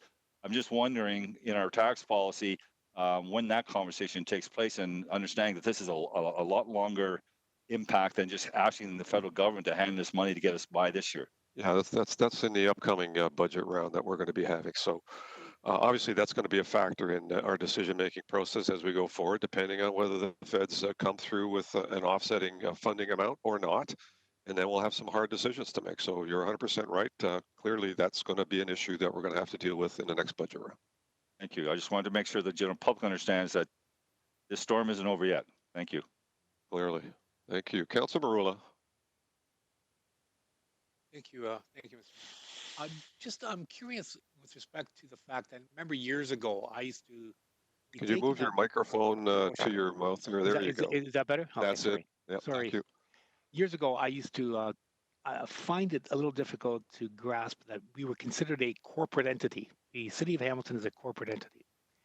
But now I'm finding that in assessing that situation, we're in a space now that we've never been. And I'm wondering if perhaps the province and the federal government, through their incentive programs and subsidy programs, if we, just by the nature of the fact that we're a corporate entity, now become eligible to tap into any of these subsidies outside of AMO and outside of FCM. So through you to Mike, what are your thoughts on that?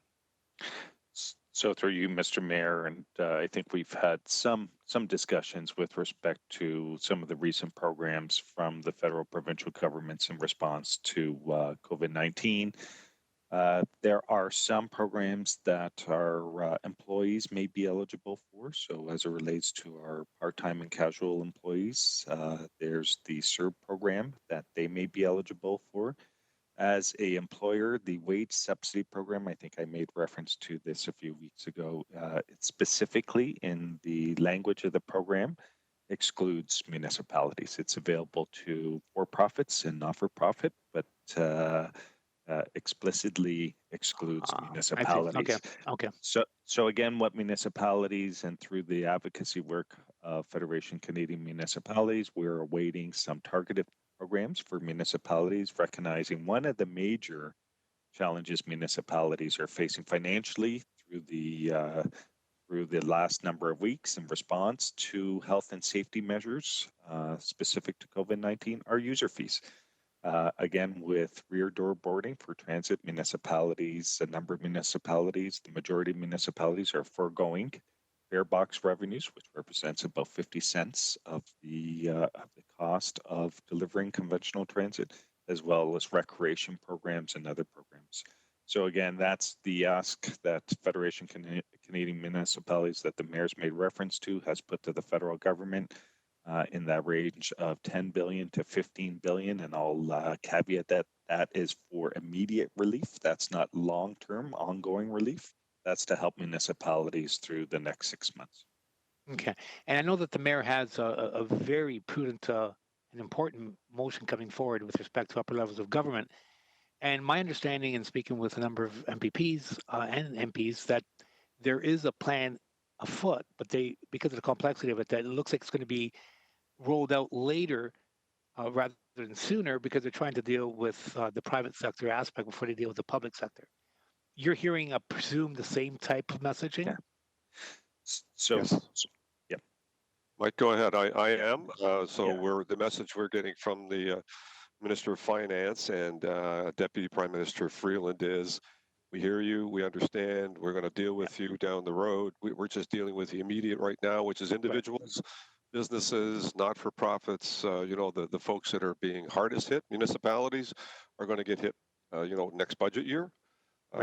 Going forward, but right now they're focused on the immediacy of it. But yes, their commitment is we're going to be assessing this and making recommendations in due time. I'm thinking September, October.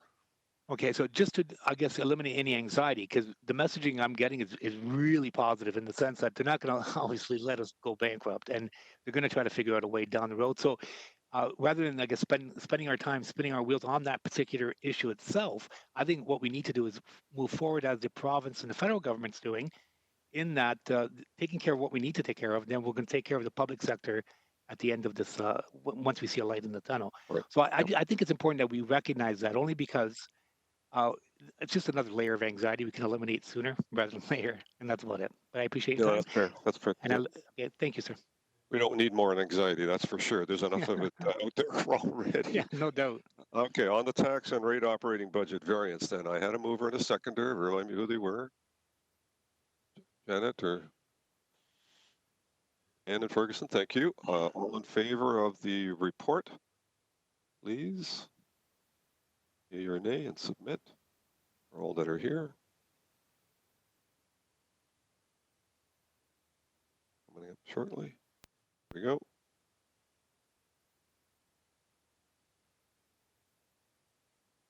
And thank you, Michael, and the tax team. Quite frankly, these are always challenging.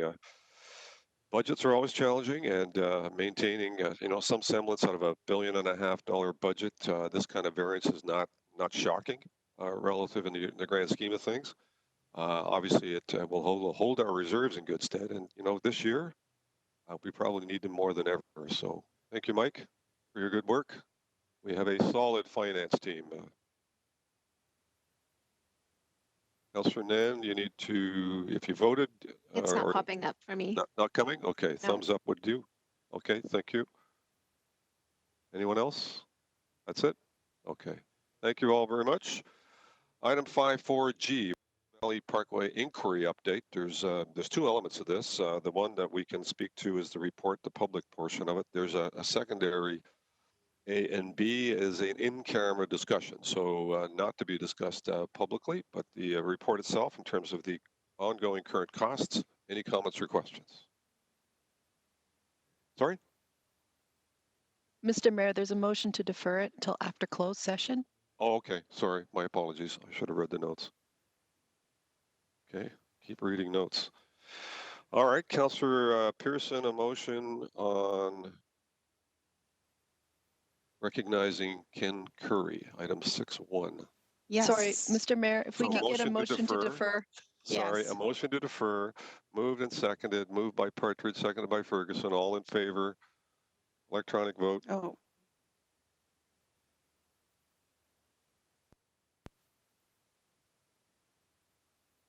Thank you.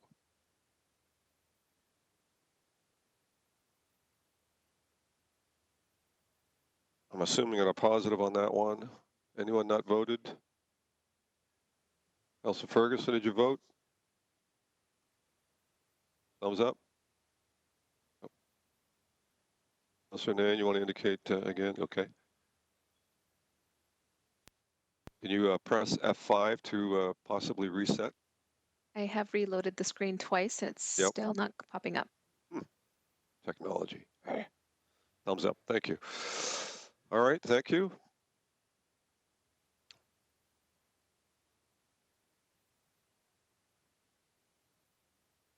Good. Thank you. Item 6.1 is recognizing Ken Curry. Councillor Pearson. thank you, Mr. Mayor. So I have a motion. It's moved by myself, second by Councillor Brad Clark. This is regarding recognizing Ken Curry. Whereas Ken Curry, the last surviving Royal Hamilton Light Infantry RHLI veteran to have fought at Dieppe, has passed away. And whereas Ken Curry was a volunteer firefighter in Stony Creek, and whereas the City of Hamilton recognizes individuals who have made significant contributions to the public life and well-being of the City of Hamilton through the naming of municipal facilities and properties. Therefore, be it resolved that the Facility Naming Subcommittee include Ken Curry on the list of names for municipal facility and/or property in Stony Creek. Okay. Thank you. Okay. So moved by yourself, seconded by Councillor Clark, I heard. Yes. Yes, sir. Thank you. Any comments on it? So this is going to go to the naming committee for assessment. Yeah. Correct. Thank you. No questions? Okay, I'll go to the vote then. All in favor? And any opposed?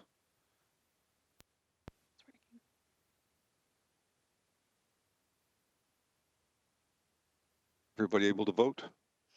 Yep. Thumbs up. Councilor Ferguson able to vote? Can you give us a thumbs up? Okay, thank you. Yes, affirmative. Okay, thank you on that one. Item 6.2 is properties of potential cultural heritage interest in Ancaster. Councillor Ferguson. Yes, thank you, Mr. Mayor. And this motion is coming forward as a result of the demolition of a fine heritage home in Ancaster at the corner of Russo and Wilson. And the purpose is to protect homes within the village core of Ancaster. And the village core of Ancaster was defined in our 2015 Wilson Street Master Plan as the area between Russo and Daly Street.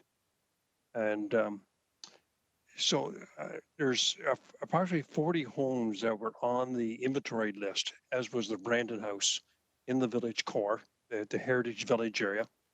And when you're on the inventory list, the building department is only required when they receive an application for a demolition permit to let the heritage staff and planning know.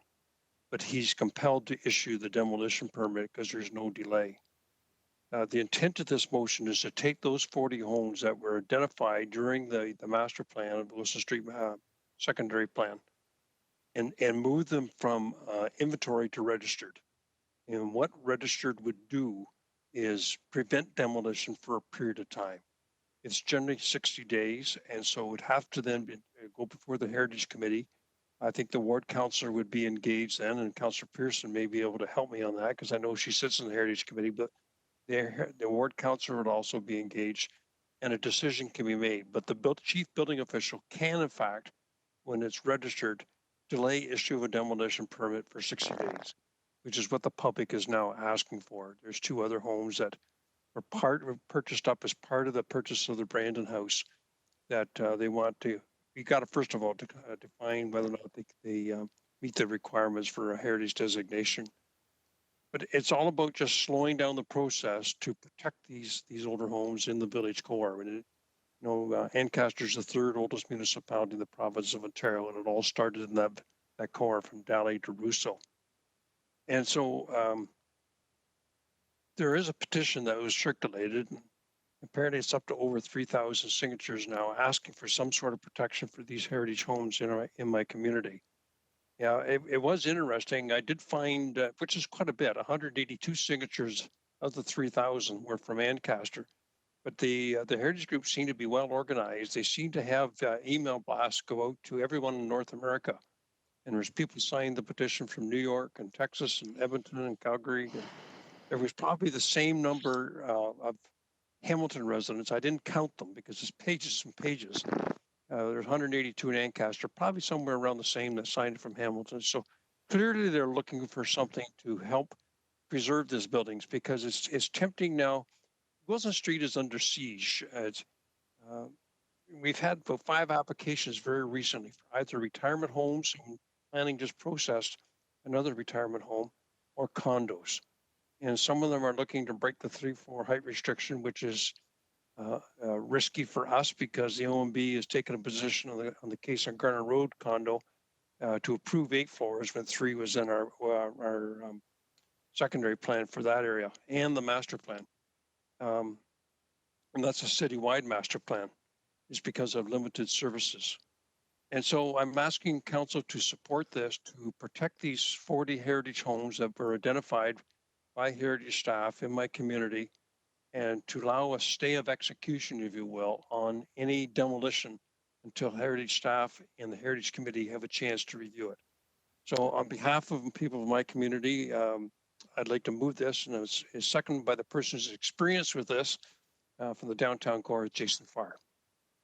Okay, thank you. I was going to ask you that question. So we have a list of speakers: Clark, Farr, Danko, Wilson, Partridge. Councillor Clark. Thank you very much for the opportunity to speak to this one. What happens after the 60 days? I guess that's a question to staff. So if we find that it has the proper heritage values, and so can we then stop the demolition permanently? Do we have that authority? Jason Thorne. Yeah, so through you, Mr. Mayor, what the 60-day does, if a building's on the registry, then there's a required 60-day notice before a demolition permit can be issued. So that 60 days essentially creates a window. Within that 60 days, council could do nothing, and then a demolition could proceed. But within that 60 days, council could also consider elevating its status to designated. And then once it's designated, any demolition permits would be null and void, and they'd have to seek council's approval for any alterations or demolitions at that point. So that being on the registry, the way I've always described it is it creates a window of 60 days to make a decision as to whether or not council wishes to elevate the status to a designated property. Clark. Thank you, Mr. Mayor, and thank you, Mr. Thorne, for that response. Councillor Ferguson, this is a brilliant motion. I will fully support it, and it begs the question why we wouldn't do it for all of the other historic properties in the city, but that's for another day. Thank you. Thank you. Councillor Farr, seconder of the motion. Just to that. You've been very quiet today. Welcome. A lot going on the other devices around me today. There you go. Yeah. So it's great we can multitask just like in chambers. But just to Councillor Clark's last comment, we are actually continuing to build registries in our downtowns. It started with the downtown where you are now, Mr. Mayor, Durand Neighborhood Association. Between the two, I believe we're closing in on about 1,800 buildings on the registry of buildings of cultural and heritage interest, which gives that 60-day protection.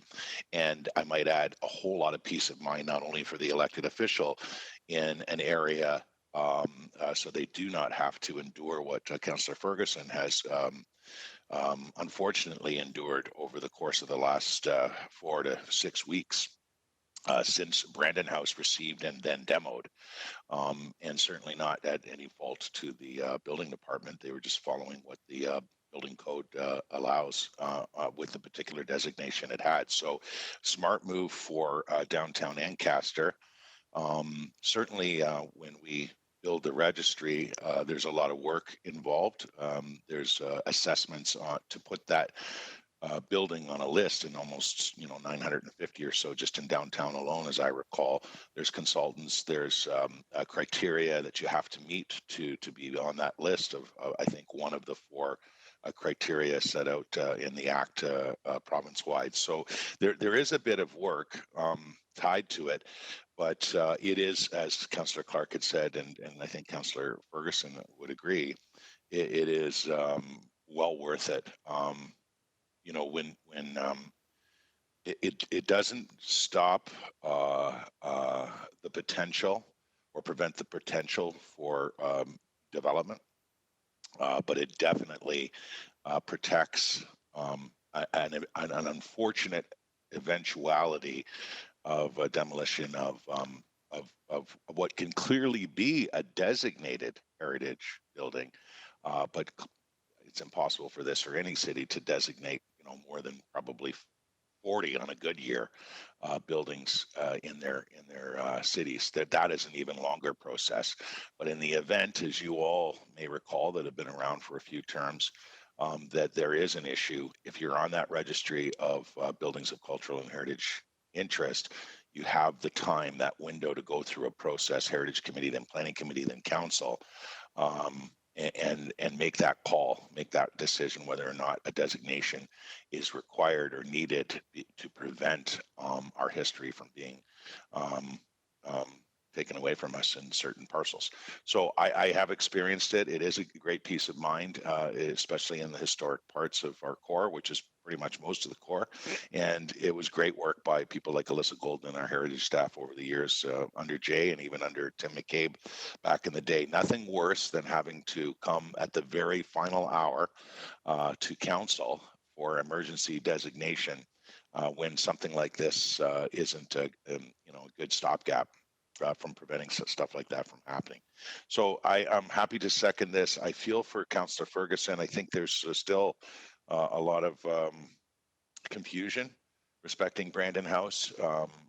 I'm seeing it and reading it, social media and other places, on exactly what happened. I'll tell you, it would have never happened if that stretch of old Ancaster had all of its deserving historic heritage buildings on a registry of cultural and heritage interest. Thank you. Thank you. Councillor Danko. Thank you, Mr. Mayor. So fully supportive of the intent of the motion to prevent or to protect our valuable heritage resources. There's two parts to the motion. Part A is registration and Part B is designation. So on the resignation, registering these properties through you to General Manager Thorne, what is the process for that? Is just this list is submitted and then these become registered? Yes, through you, Mr. Mayor. So prior to them being placed on the registry, there is a requirement that the Municipal Heritage Committee be consulted with. So the motion speaks to these properties being submitted to the Heritage Committee. They would review that. The minutes of that meeting would proceed to Planning Committee and Council, and they'd be placed on the registry at that time.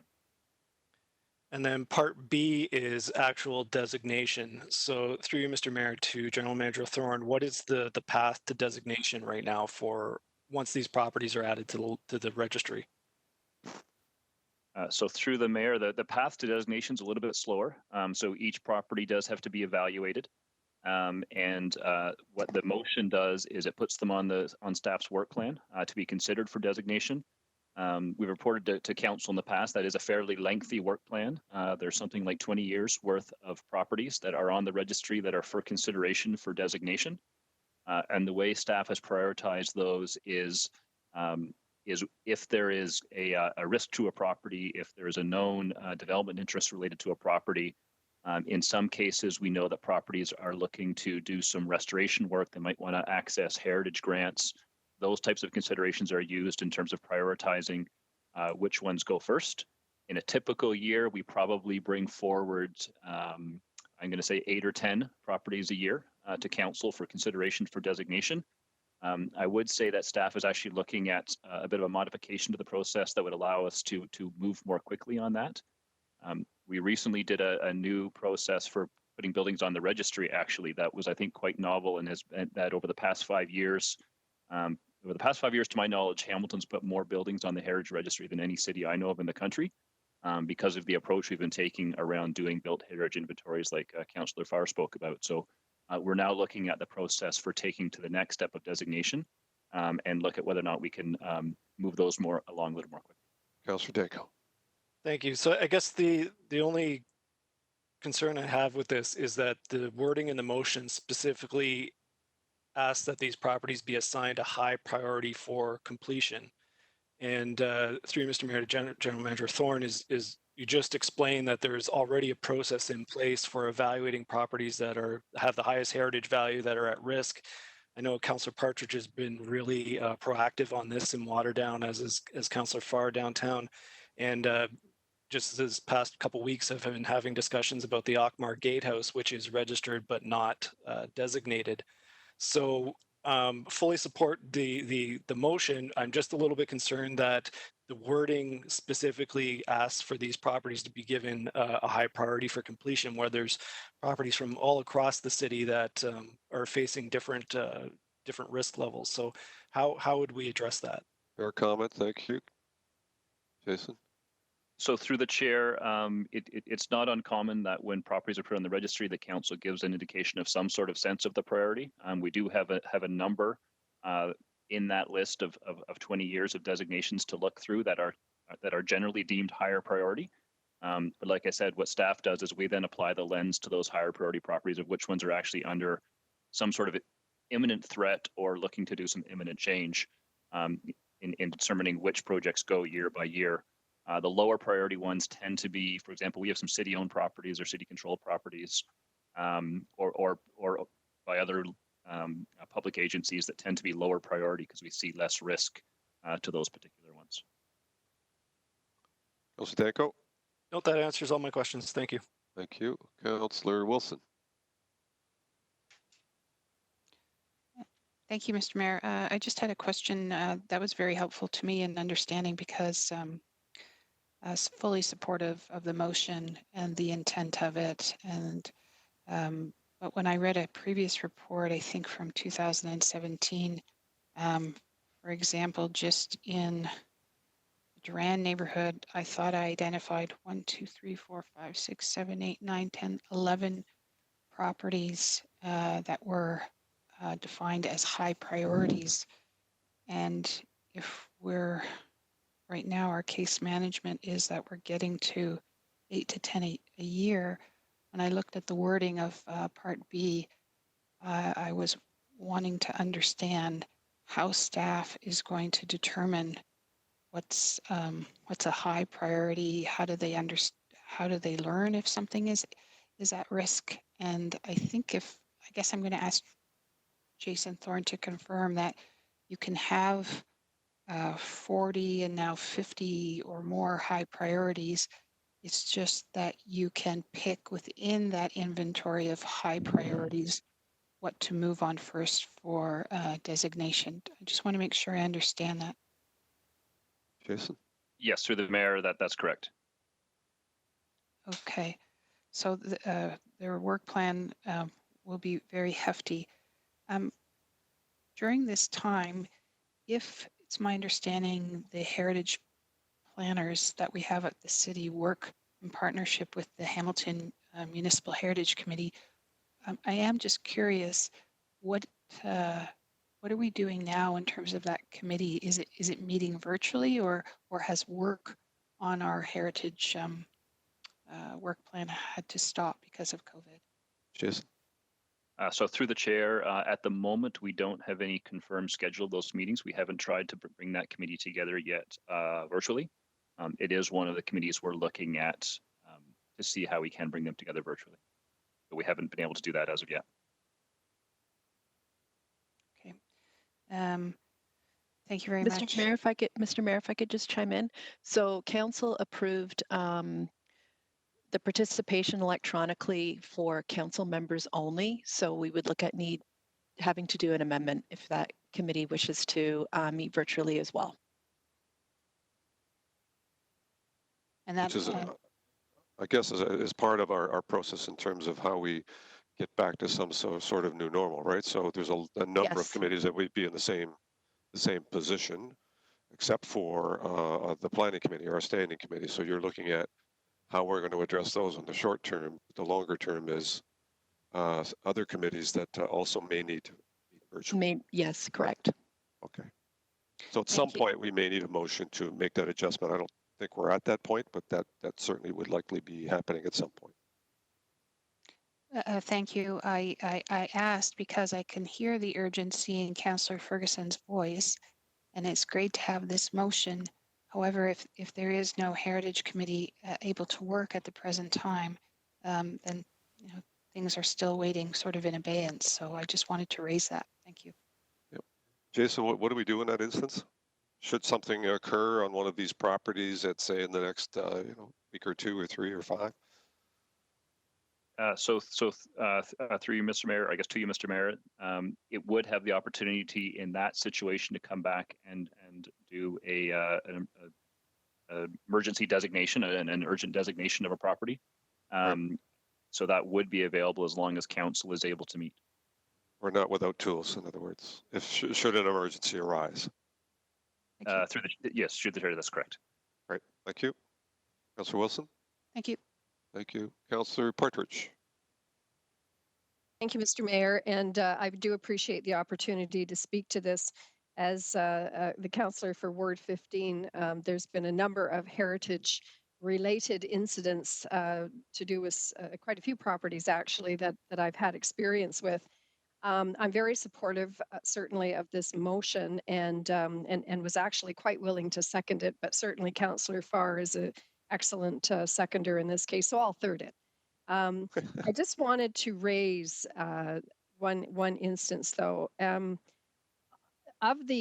all the addresses that are on the list, my caution would be that, and perhaps Jason Thorne could chime in on this one. We need to know if there's been demolition permit applications for any of the locations on that list, because my understanding is that if an application has already been received, even if a demolition permit has not been issued, that 60-day protection doesn't play a role.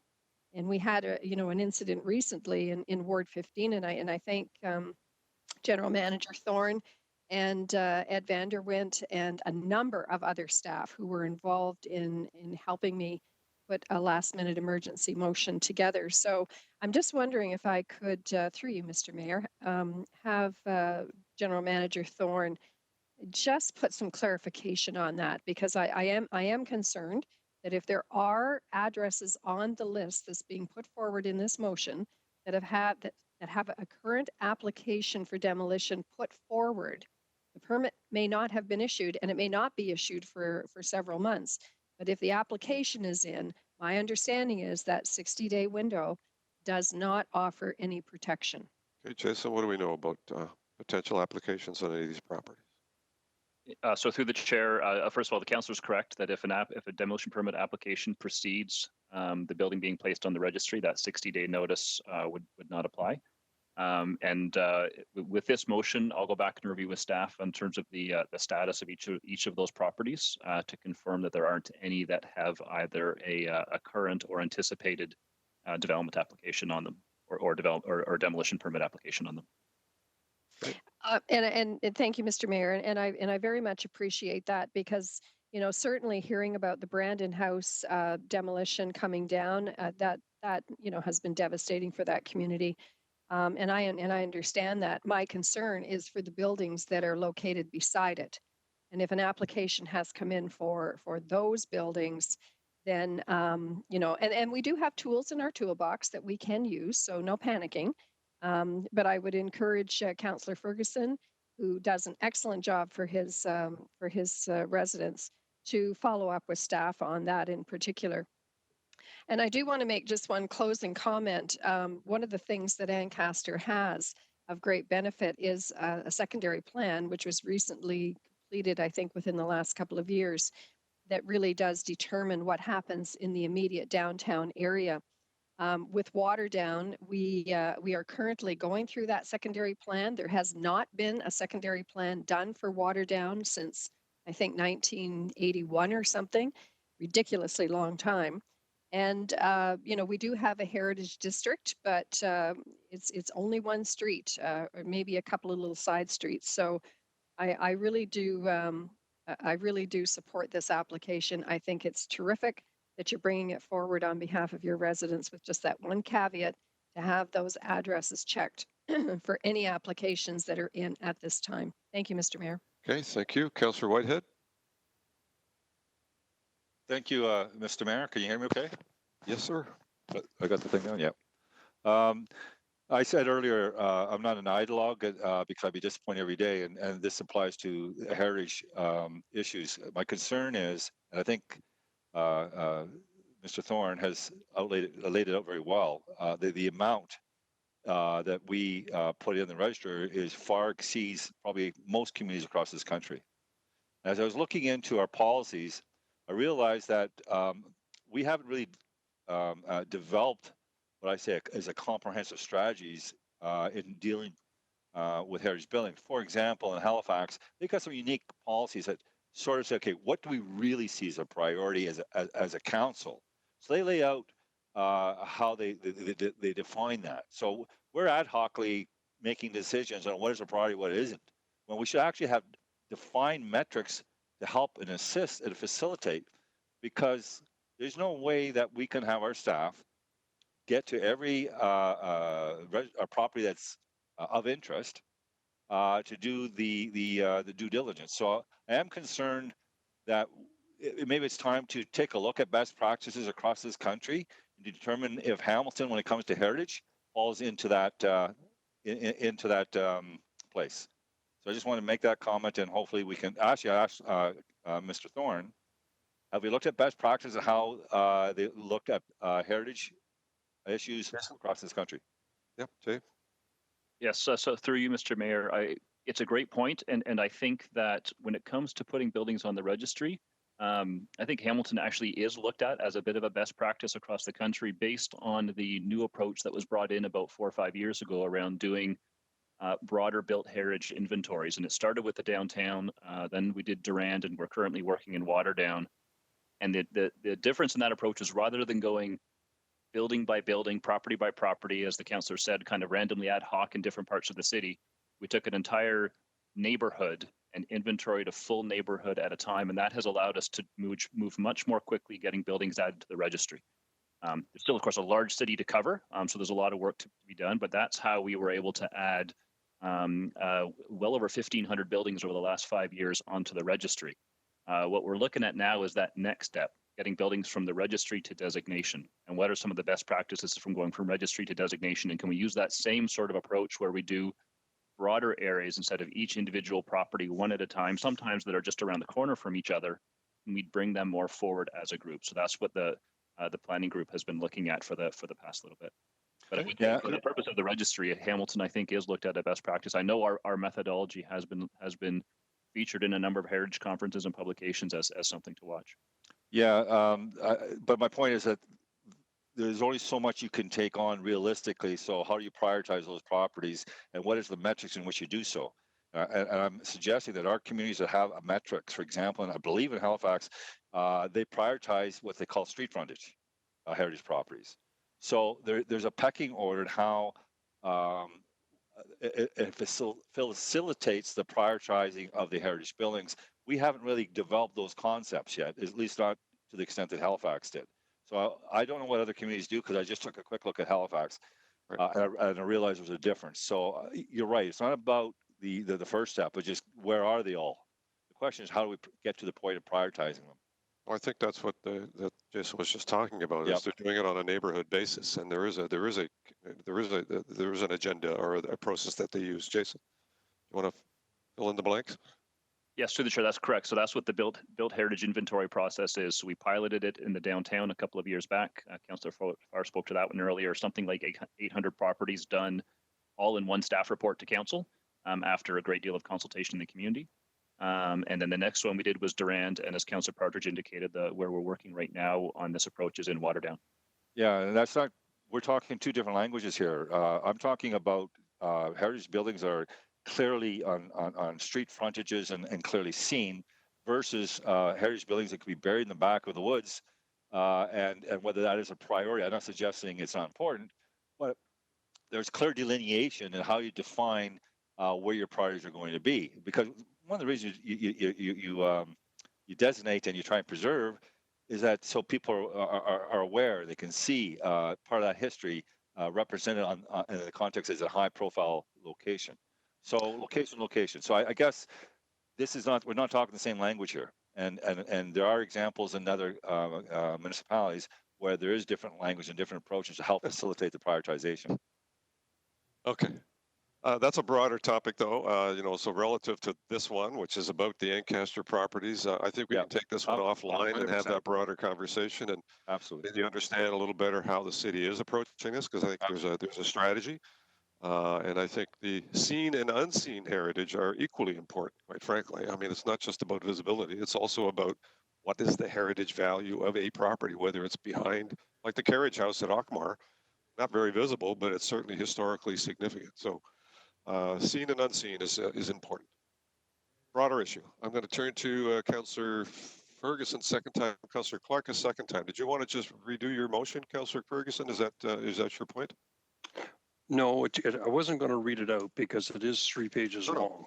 And I think the people that are listening at home and the media can pick up on the tint of it. But I encourage anybody that is listening that wants to read it, just get on the website and go into the council agendas and go into today's meeting and go to, I think it's 6.2, and it's right there. You can print it off, read it, do whatever you like. But essentially what it's doing is lifting those 40 buildings from inventory to registered. I know a lot of you, and by the way, thank you everyone for your comments on this. It looks like it's going to carry quite well.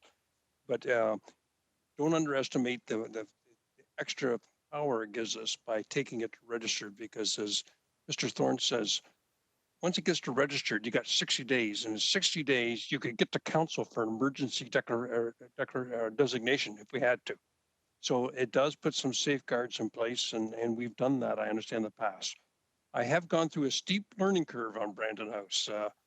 Steve Robichaud and Ed Vanderwent went out of the way to educate me on the difference between inventoried, registered, and designation. And unfortunately, at inventory, there's no protection. Request comes in, the building department has to issue the demolition permit. If it's on inventory, he just has to notify the heritage department of planning, and which he did.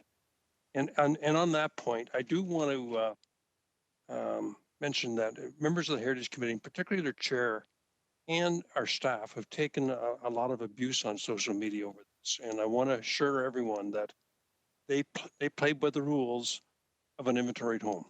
I've been satisfied to that.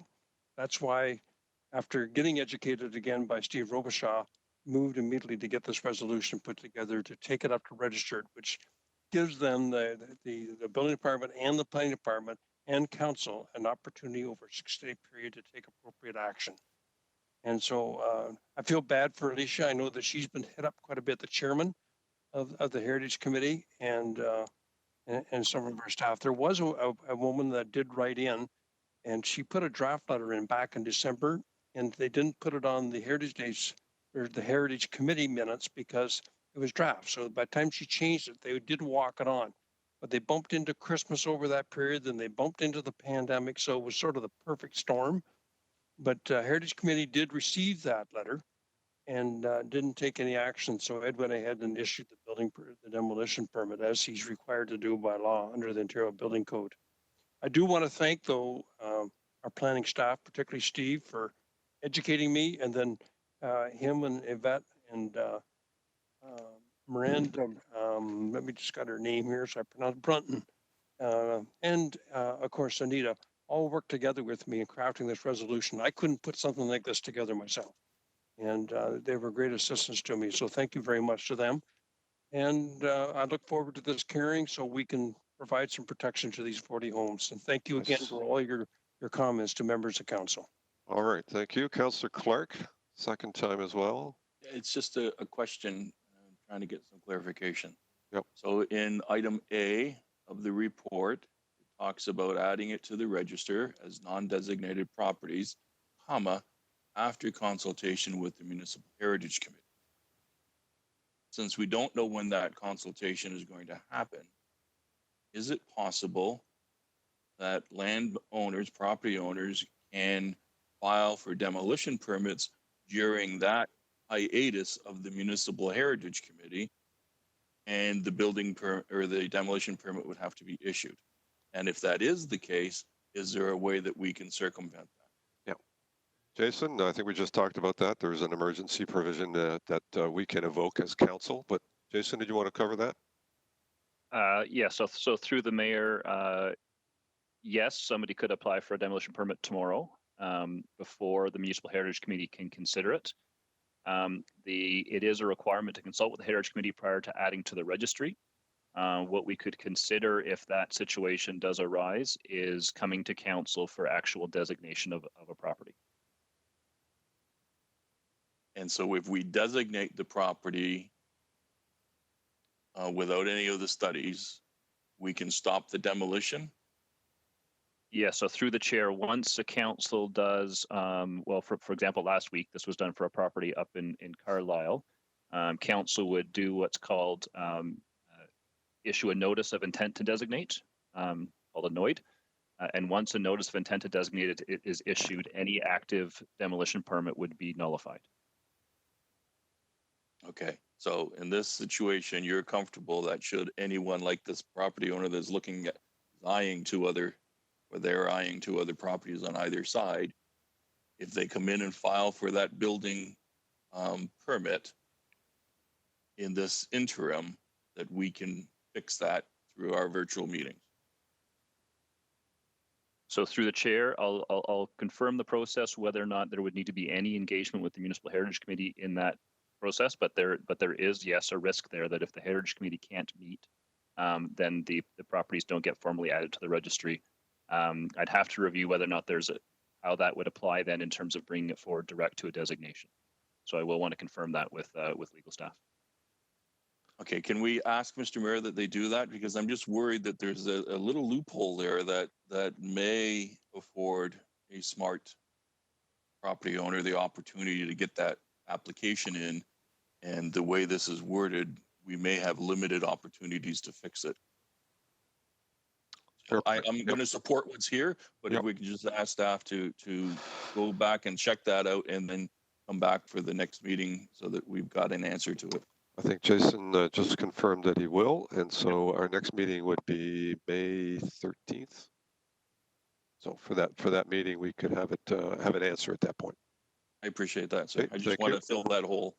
Appreciate it. Thank you. So we have a mover and a seconder. Moved by Ferguson, seconded by Farr. I'll go to a vote on this one. All in favor?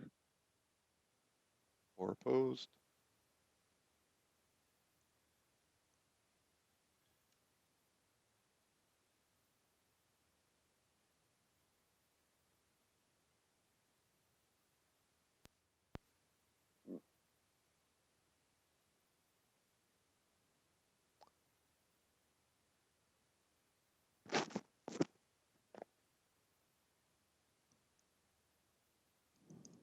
Anyone not vote?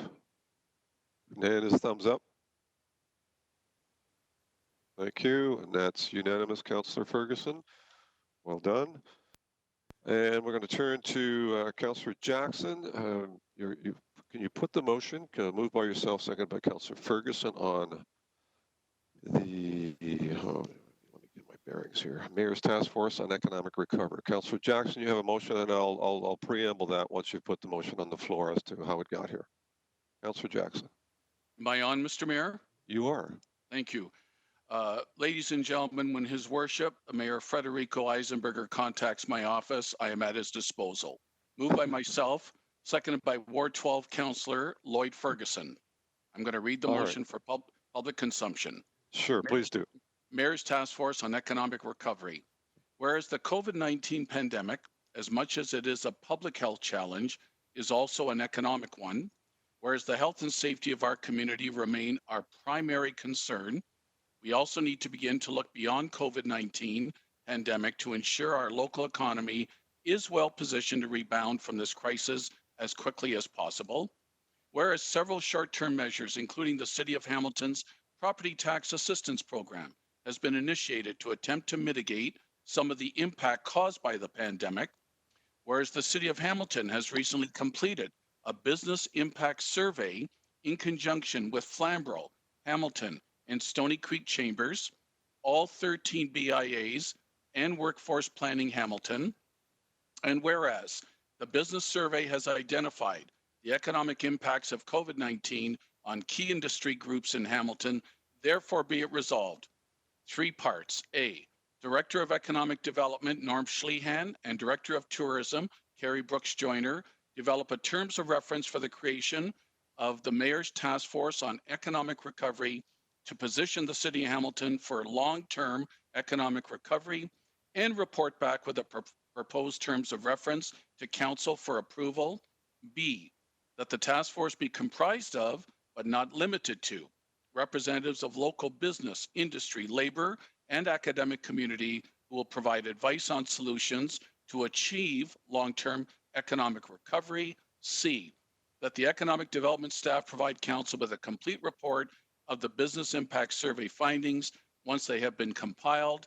I'm fully supportive, and Mr. Mayor, I will turn it to you at this time if that's appropriate. Thank you. Thank you very much. So let me just explain. I was advised. So this is a motion that I worked with staff on, and it's been in the works for a while in terms of the need. But because I am in the chair, I'm not allowed to move a motion because I can't flip the chair to anyone else. So therefore, I'd asked Councillor Jackson if he wouldn't mind advancing this for me, and I do appreciate him doing that. And Councillor Ferguson to second that because he expressed an interest by email that he was keen on participating at some point, and that's certainly going to be a factor in terms of membership when we get to this, that there'll be councillors involved as well. I think that'll be an important part of the overall effort.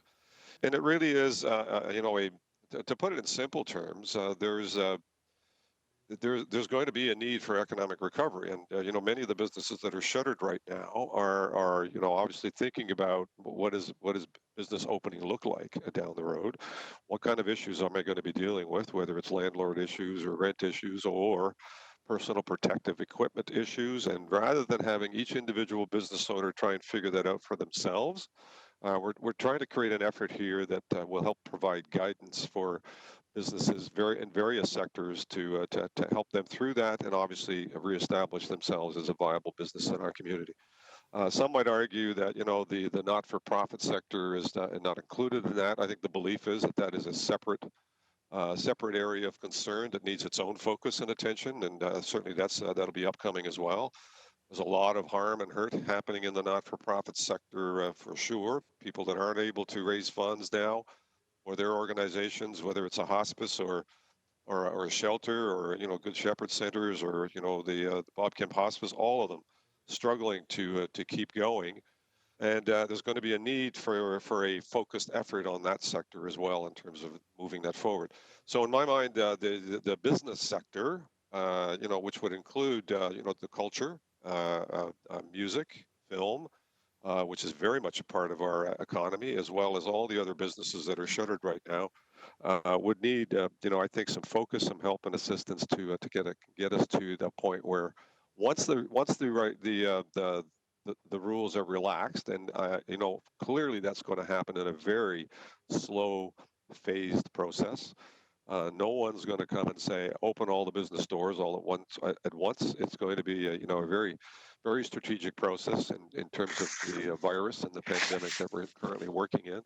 And so the effort here is to do everything we can to do some thoughtful pre-planning and guidance for businesses that are looking to open up and advance and get back into their former operating scheme. So labor supply issues, supply chain disruption issues, reestablishing their customer base, possibly financing, and facility available. All of those, including, and probably most importantly, the impact of COVID and how they're going to manage that. And if I think about, the PPEs that we're scrambling around to get now for the healthcare sector, if you multiply that times the business sector, which are likely all going to require protective devices and screens and a number of different practices to be able to manage their businesses, certainly in the short run, there is a lot for that sector all the sectors to consider.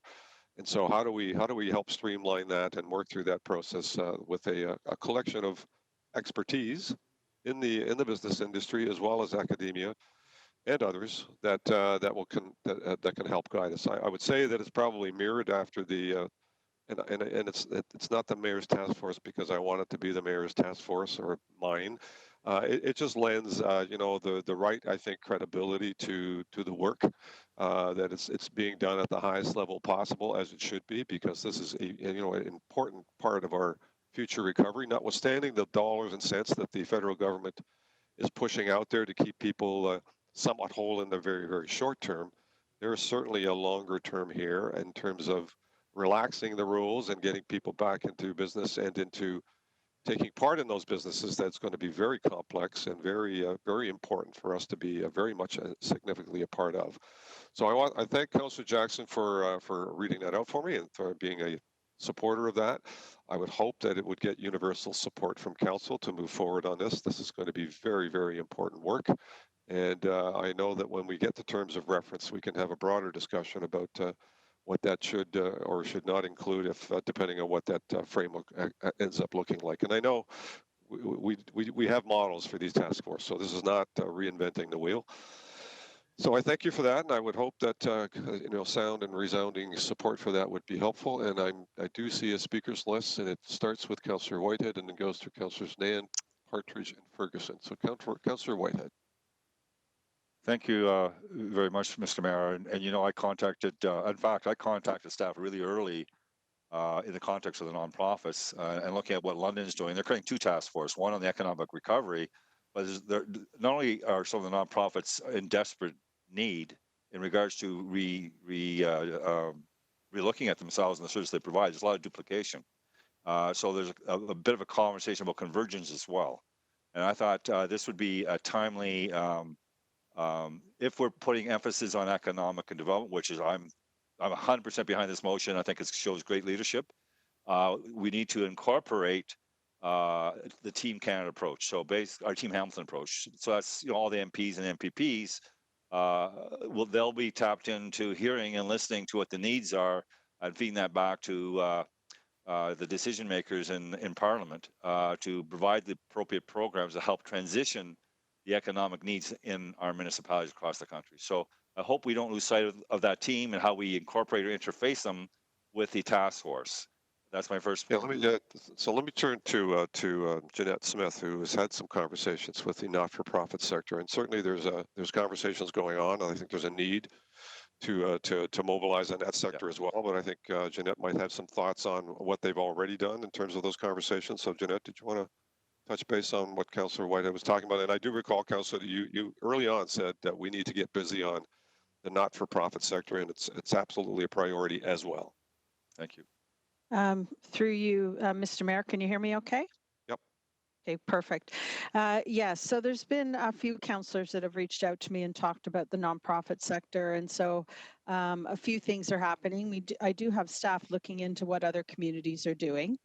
I've started talking to the two leads of funders, because in terms of the nonprofit sector, it's us as the city, the Community Foundation, as well as the United Way. And, right now, there's a lot of money flowing in through various channels from the two levels of government, sometimes to us, sometimes to the foundation, to the United Way, et cetera. And it's kind of getting out the door really fast. So those nonprofits, the ones that are still operating, are very much involved in emergency response right now. Getting that money out to the ground, to the vulnerable sector, whether that's food delivery, whether that's supporting shelter services, et cetera. And us three as funders, where often the money's flowing, are meeting and talking regularly. In my conversations with them, they certainly say that at some point for sure need to think about stabilization and sustainability. A lot of their funding comes not only from levels of government, and they're not sure whether that'll continue or it's just through emergency response, but it's through the business community. And if the business community is not strong, that will hurt their fundraising. And they also raise it through large events, and they won't be having those for quite a while. So certainly the two funding organizations are interested in starting to sit down and see what that looks like once they're not quite as busy in terms of the emergency response. And then I have on my to-do list to reach out to some of the other CEOs of the nonprofit sector and start having that conversation. So I think we will be there. Right now, their focus is the emergency response. Okay, thank you. Councillor Whitehead? Well, I'm sure that's a priority for many of the businesses and economic development as well. And the mayor has done a brilliant job in ensuring that labor is at the table in this task force with the business, and that reflects a true wholesome approach to this issue. I think that we can't undervalue the pressures and the services that are being provided by the nonprofits, and I think there's no reason why we can't actually have two task force. I think we need to really focus on, and we don't need to start with disrupting the leaders in regards to the service they're currently providing. I want to be clear: the timing of the actions and the conversation are desperate for some, probably much more for some than for others, but. Other communities are already moving forward with this, and I'm surprised that we're still going to wait to do what, because they're on the same footing, basically, in my humble opinion, as the economic task force, in the sense that they provide an invaluable service to our community. They should be seen as such, and we should be saying that in the context of giving them the same level of attention in the context of the circumstances we find ourselves in. So I want to highlight that I'm not going to wait long if I have to bring a motion forward. I was moving to the direction of having the motion today. I'm going to respect the conversations taking, but I'm not going to wait much longer. The nonprofits have to be provided for. Thank you. Yep, good point, and 100% correct, and that will be a focus. Councillor Nan. Thank you. Thank you, Mr. Mayor. And thank you for bringing this motion forward and the opportunity to chat the other day about the breadth and depth of what this task force will take on.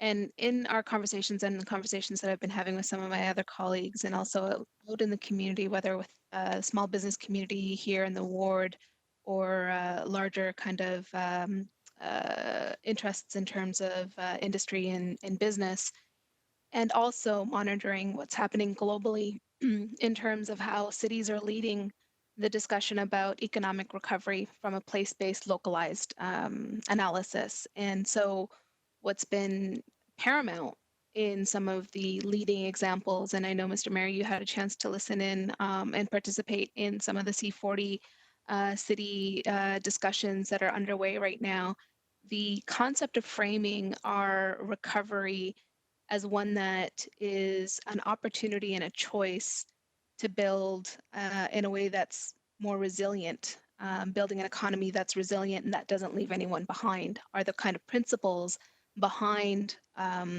what a lot of other municipalities are talking about and reconciling and thinking about how, as municipalities, we can lead our private sector and our business sector and all the other stakeholders with other stakeholders at the table for a recovery that ends up becoming much more just. It's been clear that this pandemic has unveiled a lot of the kind of historical and systemic inequities in terms of the way in which people are experiencing the pandemic, the way in which workers have been treated, and then also the way in which workers have advocated for their health and safety. So it's paramount, I agree, that Section B of the motion includes the labor community. I think that's critical. We're seeing a lot of innovative work coming from frontline workers as well as unions trying to define what the future looks like. primarily still keeping health and safety at the forefront. So whether it's the health and safety of customers coming back in the door, or the health and safety of the workers that are providing the labor behind the business. So there is a concept that is out there right now, and I look forward to maybe drilling down, Mr. Mayor, when the terms of reference come forward to us as a council to review how we might be able to integrate that kind of equity and climate lens into our business development and recovery stage. Recovery is leadership fundamentally, recovery is health fundamentally, and recovery in our economy leans on our people and our planet. We can't have an economy without our people and our resources being available to feed that economy. So from that perspective, I'll support this motion that's in front of us, but would like to have a more robust conversation about what recovery looks like post-pandemic, as we are all going to be facing this together as a municipality with the rest of our community for years to come. All right, thank you. Appreciate that. Councillor Partridge. Yes, thank you, Mr. Mayor. And I too am very, very supportive of this motion that is being brought forward so enthusiastically by Councillor Jackson, mind you.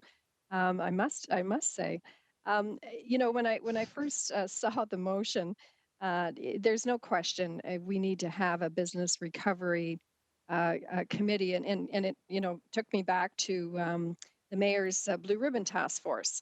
And certainly, that was a very productive task force. It did have all three chambers, I believe all three chambers represented on it. And I know with the Flamborough Chamber, the Hamilton Chamber, and Stony Creek Chamber, and our economic development staff doing the business impact survey, I've had a few conversations with those folks over the last few weeks. And, there's certainly, we're all experiencing it right across the board in this city. Certainly, the businesses that I'm hearing from, there's a variety of challenges that they're facing. In fact, one of them, they are being a little proactive and trying to hire back staff.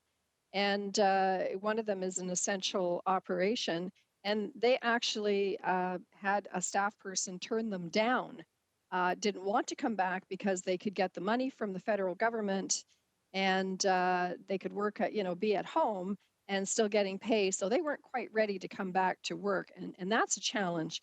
That will be a challenge going forward, is finding the employees. So, that's the other component with this particular task force. And I really do agree that it needs to focus on economic development. The other side of that, of course, is the charitable organizations. And I'm very pleased to hear that something is coming forward.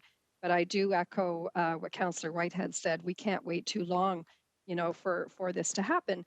Events are being canceled, especially our agricultural society. Let's not forget those.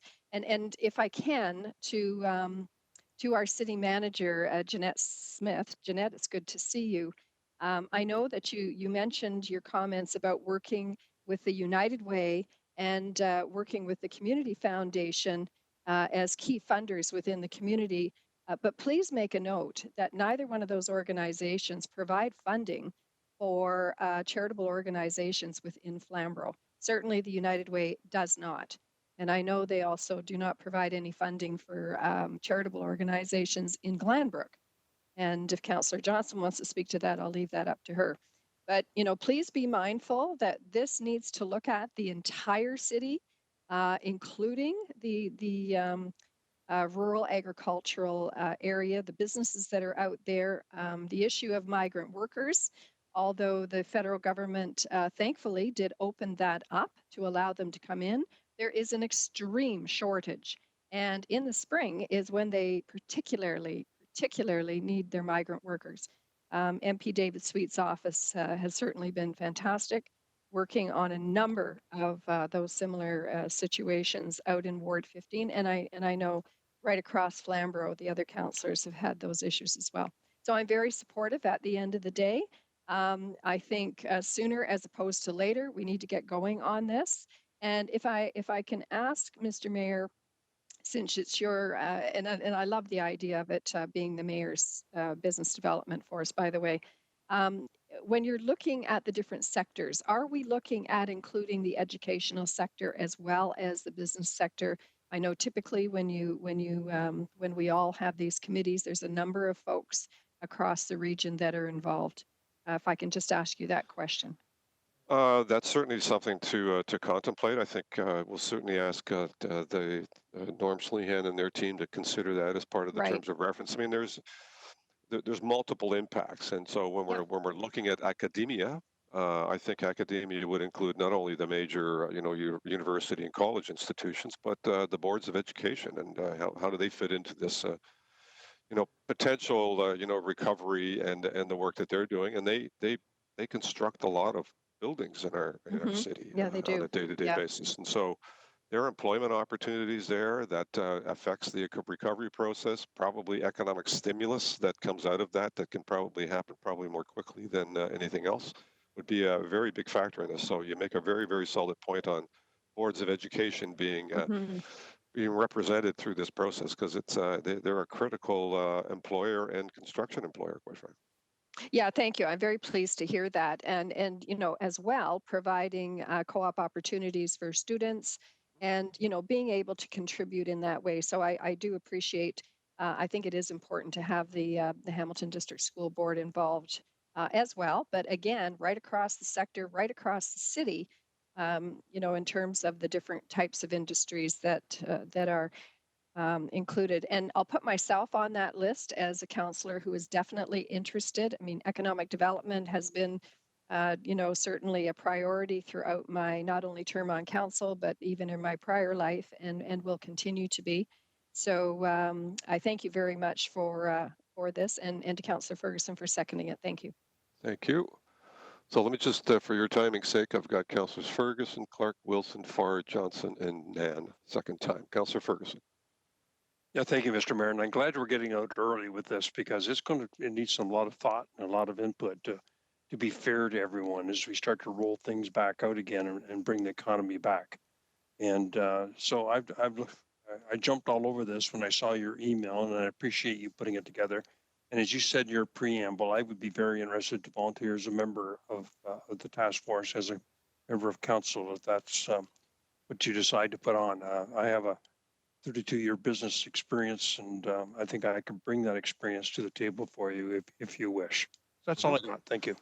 I'm not denying that. I think we'll have to see what the council complement will be, and then collective decisions will be made by council on who goes on. And I'm more than happy to champion your participation, Councillors Partridge and Ferguson. I think you bring a lot of wealth of experience and talent to the committee, so I think it'd be great.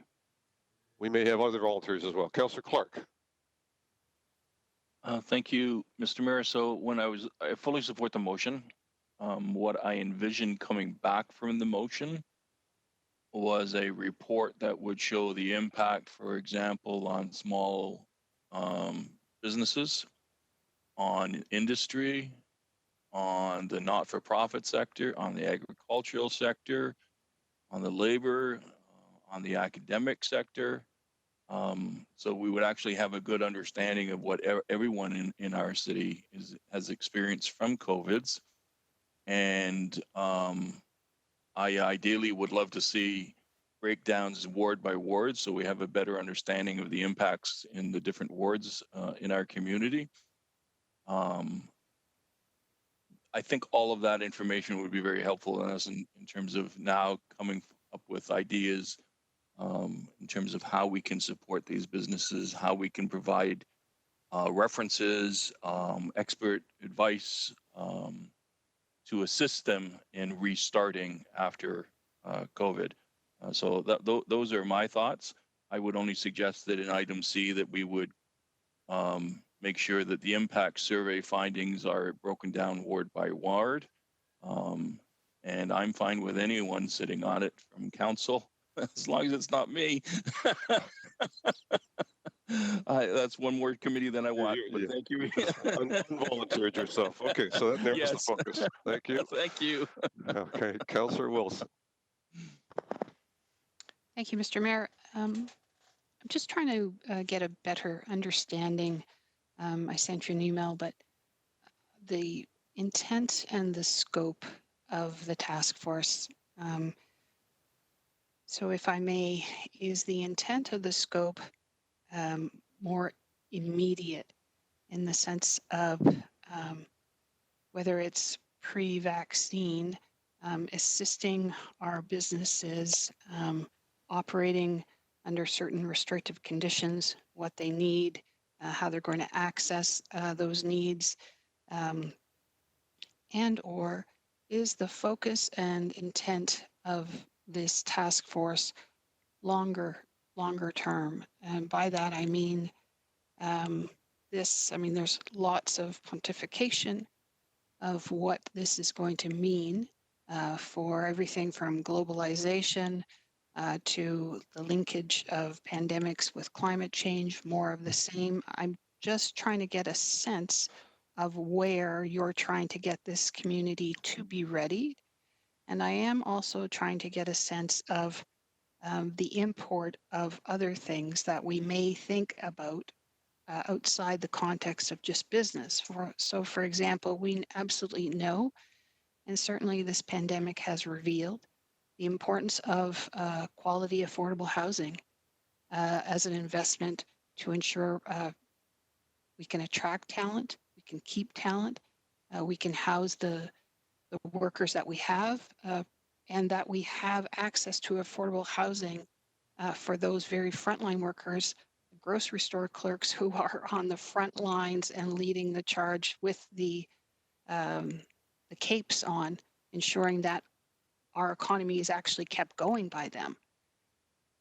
I'd also like to ask you, maybe this comes back in the terms of reference and up for deliberation. There's been lots of reference to that small businesses overwhelmingly are being started by women. And this is a C recession, but women reported time after time talk about the difficulty in accessing capital. And will that be part of the deliberations?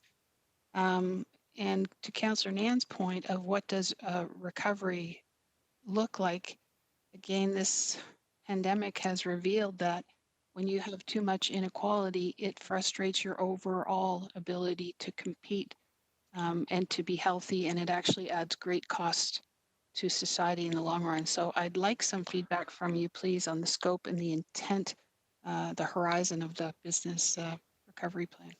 Yeah. So I'll just narrow the focus for you in terms of what I think this is intended to do, which is a task force, which generally is limited in time and scope and scale, specifically aimed towards getting businesses back up and running. It's not intended to be the longer economic development view of, how our city is going to continue to kind of work towards prosperity, whether we develop out on the airport or the longer term view of industry. More importantly, the businesses that have been shuttered, how do we get, the vast majority of them or all of them or some of them back up and running when someone says it's good to have that happen now? That's my view of what this task force's mission will be initially. All the other broader issues around the inequalities that have been glaring, through this pandemic, obviously, the frontline public health workers, the grocery store clerks, all of those that have been undervalued and are important part of our community and should be, valued differently. I see that as a longer term issue, largely, focused on what the federal and provincial governments might do, longer term, hopefully. And now that we see, money going out the door to people to even stay home, that basic income is back on the table for a broader discussion going forward. I don't see that as part of this, although there might be an outcome out of this that says, we want to encourage the government to continue to look at basic income as a good vehicle to help support people in our community. But I see this purely as a business. Music industry, film industry, the restaurant industry, the eye doctor, the dentist, the massage therapists, all of those businesses out there that are currently shuttered. How do we help them get back up and running? How do we help them navigate the new normal, whatever that new normal is when that happens? How do we help facilitate the need for personal protective equipment and those kinds of facilities? How do we help facilitate not just women's financing, but financing in general. And obviously, if there's more women that have businesses, that will help benefit them. So there's a financing component to all of this. There may be, rent insecurities that are going to happen as a result of this. That the premises that they formerly operate out of may be in some jeopardy in terms of their longer-term, ability to operate out of that. So I see all of those issues being part of the task force work. The longer-term issues, where are we heading with gender equity? Where are we heading with climate change? How does that factor into our economic development strategy? I think is a little beyond this task force. I appreciate that, but certainly our economic recovery is going to be dependent on the recovery of all of those players. And if for example, women business leaders continuously are shut out of access to capital, that's a systemic wrong that I think this business task force, if it doesn't highlight it, there won't be any recovery there, or it will be a unnecessarily strained recovery. But I look forward to receiving the terms of reference, and thank you for your work. Okay, thank you. Councillors Farr, Johnson, Marula, and Whitehead. Councillor Farr. Councillor Farr, I can't hear you if you're talking, but can't hear you. Yep. So check. There you are. Thank you. So thank you. I heard you list the objectives in terms of the smaller businesses, and certainly here from the center of governance and the center of commercial and the center of office here in Ward 2, there's been no shortage of obvious concern coming my way, and no shortage of interesting ideas as well, specific to just what this motion is all about. So it's very much appreciated. I'm very supportive. I have one question. I'm not sure if it's for you, Mr. Mayor, and my apologies to your proxy and moving it, Councillor Jackson, or is it for our city manager? But I didn't hear us, and I stepped out for about 3 minutes, by the way, so I may have missed it, talking about development. Certainly when we have larger scale developments, as we've seen many in the downtown over the last decade, we're bringing a whole lot of jobs to that site. And obviously those people are feeding those small businesses. So there's definitely a parallel in my opinion. And then I think it was just last council meeting, virtually Wednesday, in an answer to one of my colleagues' questions, Jason Thorne had mentioned that, planning staff are keeping busy. There's a 12 to 18 month backlog on development plans. So do you foresee, Mr. Mayor, a tie-in as this, our economic development staff and tourism staff set forth on creating in terms of reference, an opportunity to perhaps be shovel ready to assist in the endeavor and the intent of this motion? Yes. It's economic recovery. Economic recovery has many facets to it. Development is a key part of it as well in terms of the residential developments that have been shuttered recently, or the DHLs of this world, or fortunately we got I think the former Westcam, which is now called, Judy, help me with that one. Up in Flamborough, was able to continue on as considered to be essential. I mean, all of we have a lot of potentially shuttered developments that are huge employment opportunities and economic recovery opportunities. So it's very much a part of the overall picture in terms of economic recovery. Absolutely. Okay, good. And then with that, and I expected that, I sadly can predict safely that there are some that were very much not so much drawer full of dream type table napkin stage, but at stages where they were ready for site plan or close, and they won't be happening now. Unfortunately, they were slated. They had some good momentum, but then there are others who are very anxious and making the assumption that during this break we'd have that ability to sort of really focus on getting those projects shovel ready. So I'm hopeful. I'm not going to start spitballing or offering addresses or projects or specific examples. But I'm hopeful that between now and the time that the terms of reference comes back, which I'm sure we'll all support, we're able to identify those ones that are unfortunately not going to be happening now due to the economics of this day and the predictions by some in the development industry that don't make this project worthwhile, maybe projects elsewhere, given whatever they may be. So I'm hopeful that we can at least isolate on the ones that very much could happen in short order once they're able to. And I'll just leave it at that. And I appreciate the motion, Mr. Mayor. Thank you. You know what, I would it's certainly my advice from economic development has been and continues to be that they see no slowdown in terms of applications, in terms of major developments. So they're moving forward application wise. So they can't get shovels in the ground necessarily, but they're applying. And I think a conversation with Norm, I think, might be helpful for anyone to understand the kind of breadth of work that's potentially out there that could be part of economic recovery and stimulus as well. So very much a part of what we're talking about. Councillor Johnson.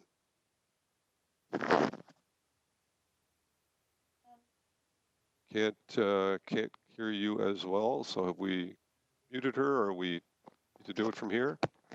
That could be my fault. That's you. Okay, there you go. Sorry about that. Gotcha. Only because I heard this being alluded to earlier, and for the record, I am completely supportive of your motion. Thank you very much for bringing it forward. I was listening to a lot of comments about nonprofit organizations, and it spurred my thought process here.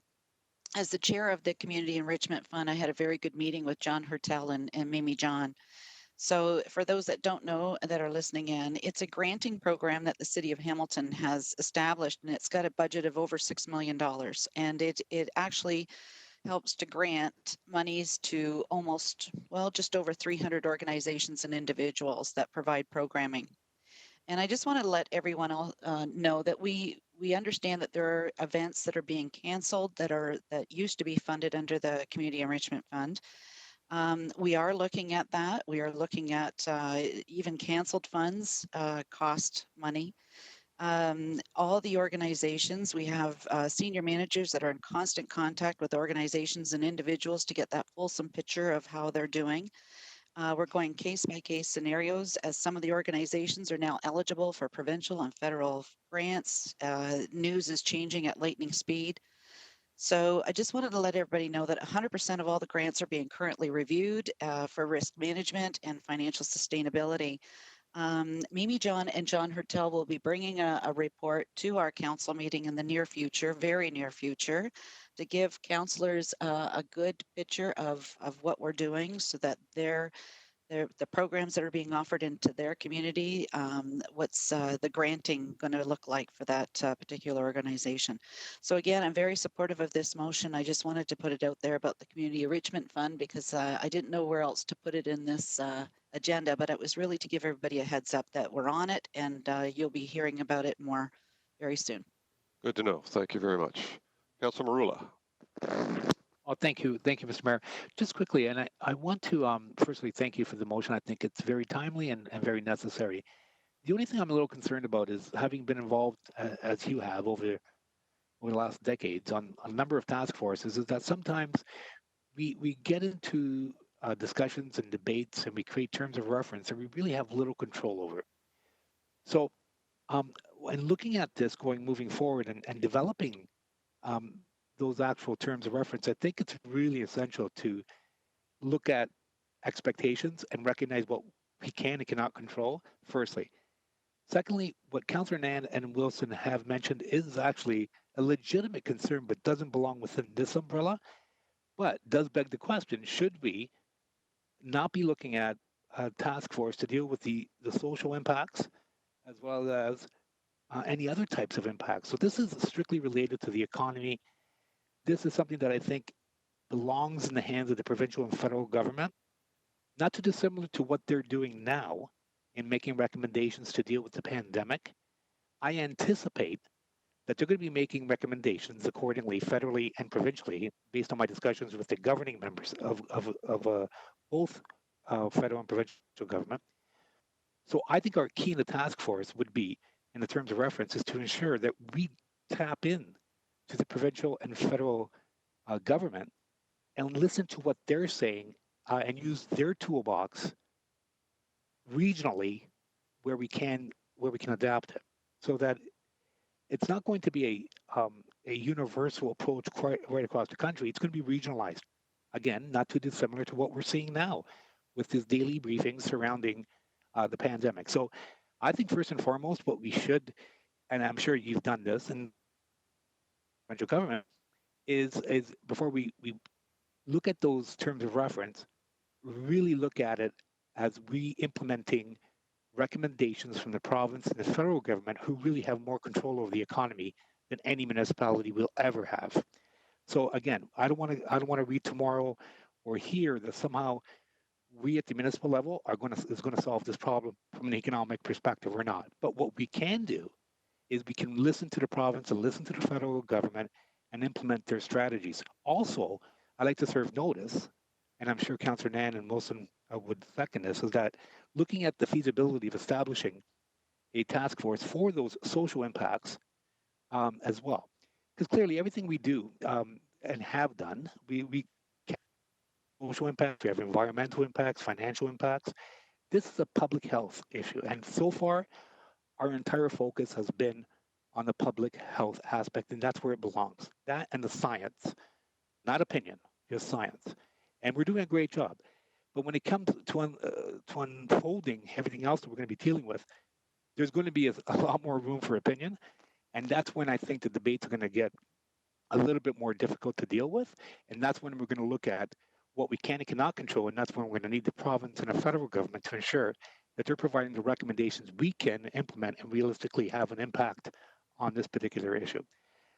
So that's all I wanted to say. And I just want to thank you for your efforts. And that's about it. Thanks. Thank you, Councillor. And, just to be fair, I mean, you're right. What I think in essence, we want to make sure that we're able to tap into, on behalf of all businesses in the city of Hamilton, all the resources that are out there and help facilitate them getting the right access, the right equipment, the right strategies, and not require each individual business to have to figure it out for themselves.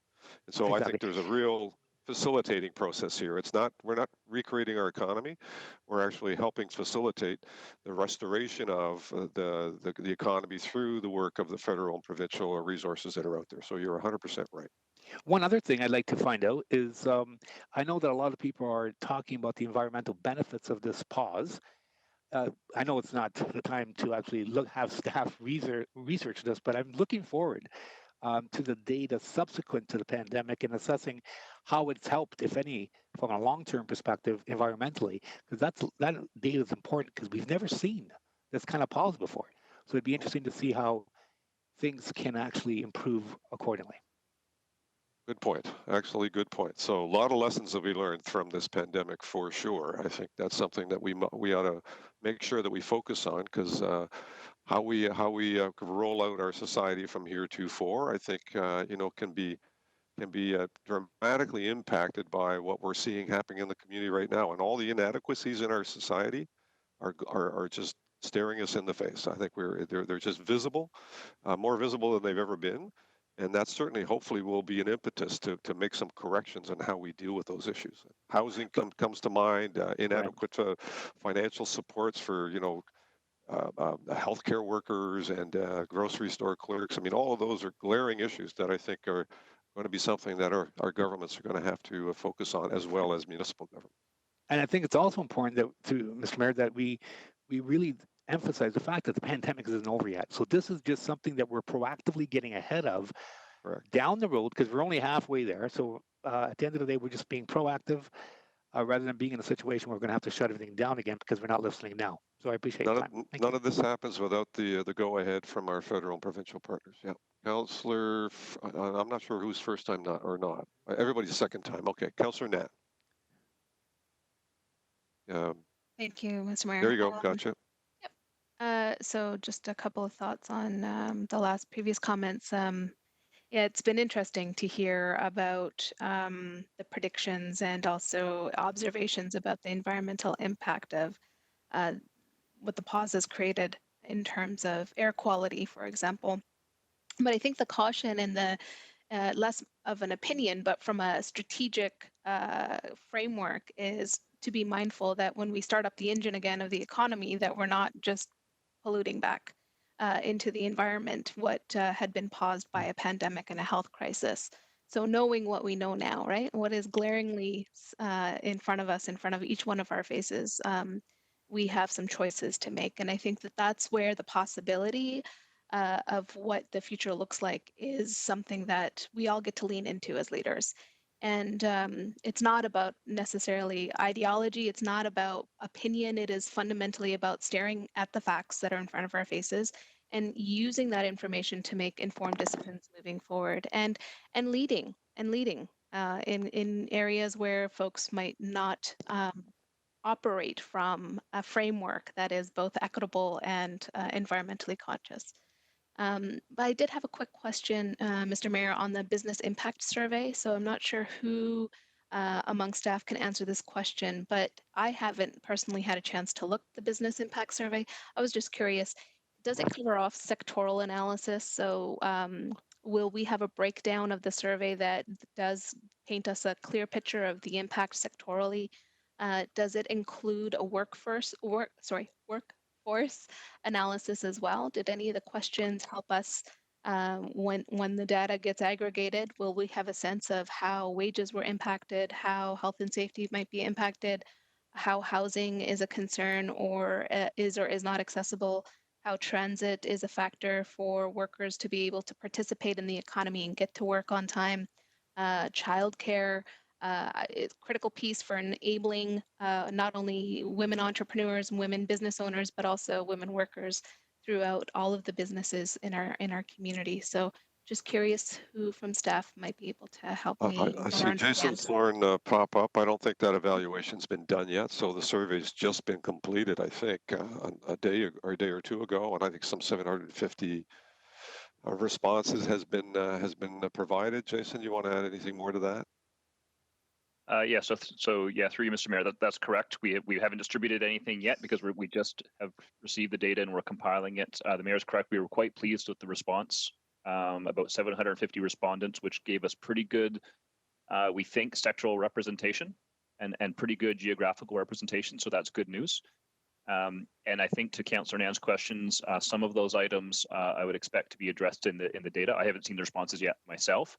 We certainly asked questions about impact on labor force, impact on wages, impacts on revenues.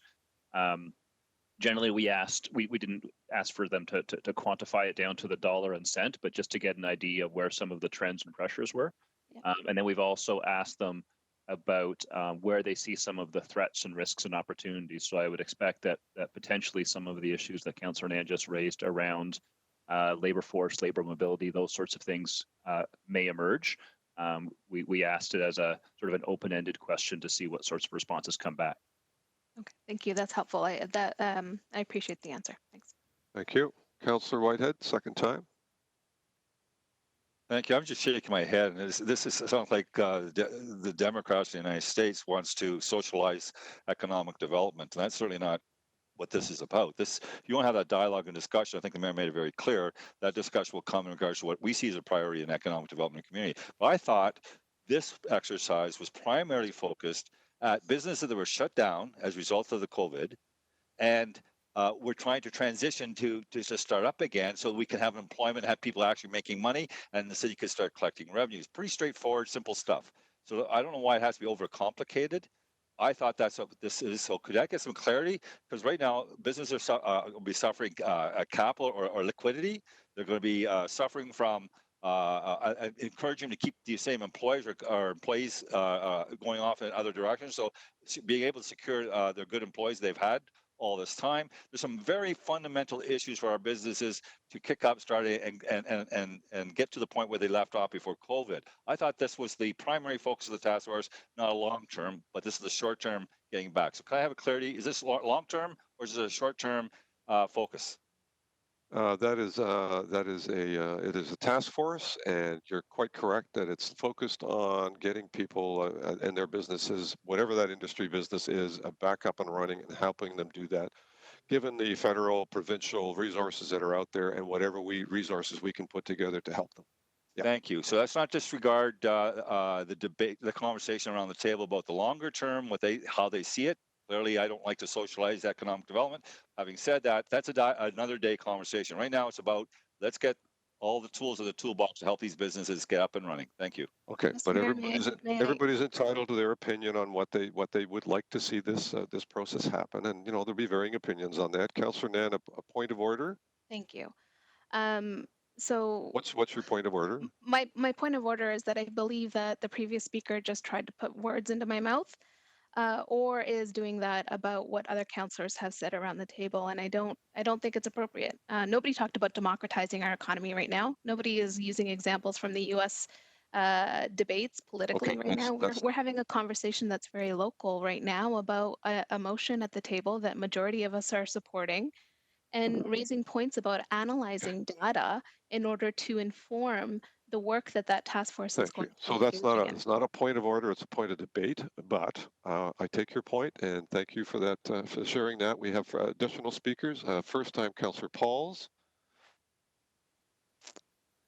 Councillor Pauls? I don't see her there at the moment, so I'm going to go to Councillor Partridge and Farr. Hopefully we can put this one to bed shortly. Councillor Partridge. Yes, Mr. Mayor, thank you. I think, we should just move ahead with this. There's been lots of free range, I'll call it, conversation, but I really think the previous speaker's comments were inappropriate. They have nothing to do with the discussion. And, let's just move forward, folks. The sooner we get these task force set up, the better. And that's all I have to say, Mr. Mayor. Okay, thank you. I'm going to go back to Councillor Pauls. I see you there. Go ahead. Is my speaker on? Thank Yes, you. you are. Okay. Can we all assume you're on unless we indicate otherwise? So if I put my hand to my ear, you're not on, and you do need to move your microphone towards your mouth. Okay. Oh, there you go. there we go. Can you hear me now? Not as good as we should. So I think you might have it behind you. Where's your microphone? Right here. I don't see it. I see a wire. You see it now? Nope. Can you hear me now? There it is. There it is. Okay, yeah. I stepped out for a few minutes, so I don't know if this question was answered. And this is for Jason. Jason, do we know what type of business did the survey? All kinds of business. It was a general call out to businesses in general, asking them their thoughts and a series of questions. So it was multi-sectoral right across the board. It was. Was there specific ones that were more like restaurants or? We don't know that yet. So they're still analyzing the breakdown of how that response went. So once we have that kind of data breakdown, we'll share that with council, but we haven't got that yet. Okay, thank you. Okay. Councillor Farr.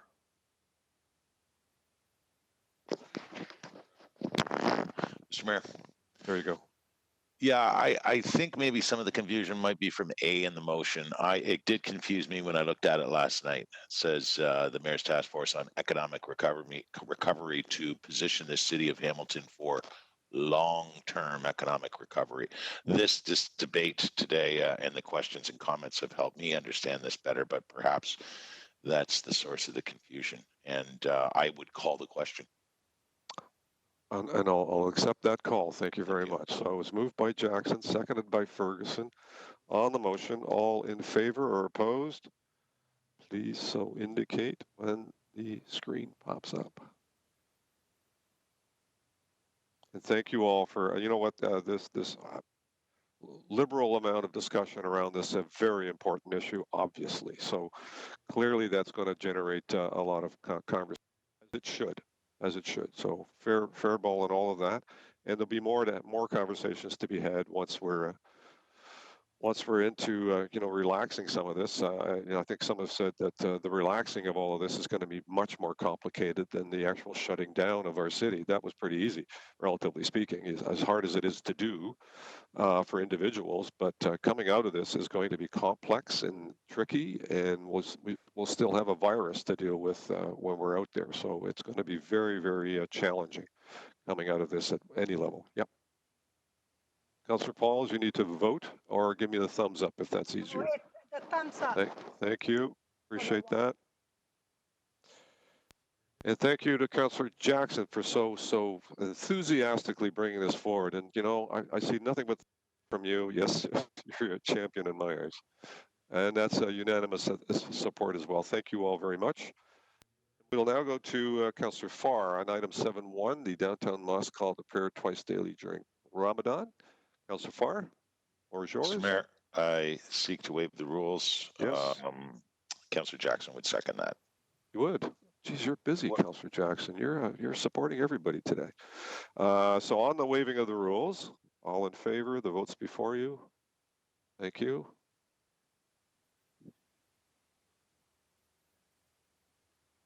What's that? It was already there. That's right. You got ahead of us on that one. That's great. Let's keep it that way. Yeah. Instantaneous vote procedure. Who hasn't voted? Councillor Councillor Pauls, give us a thumbs up. I don't know why. Okay, just give us a thumbs up, and we'll clear that up later. Thank you. All right, Councillor Fall, I'm gonna deem it to be unanimous. Go ahead. What's your motion? Yeah, no problem. I'm opening it again here. And the good thing when the clerks are ahead of us like that, you don't have to fill the dead air. Like you just not did. that I'm good at doing that. Anyway. You were pretty good. You were pretty good at it.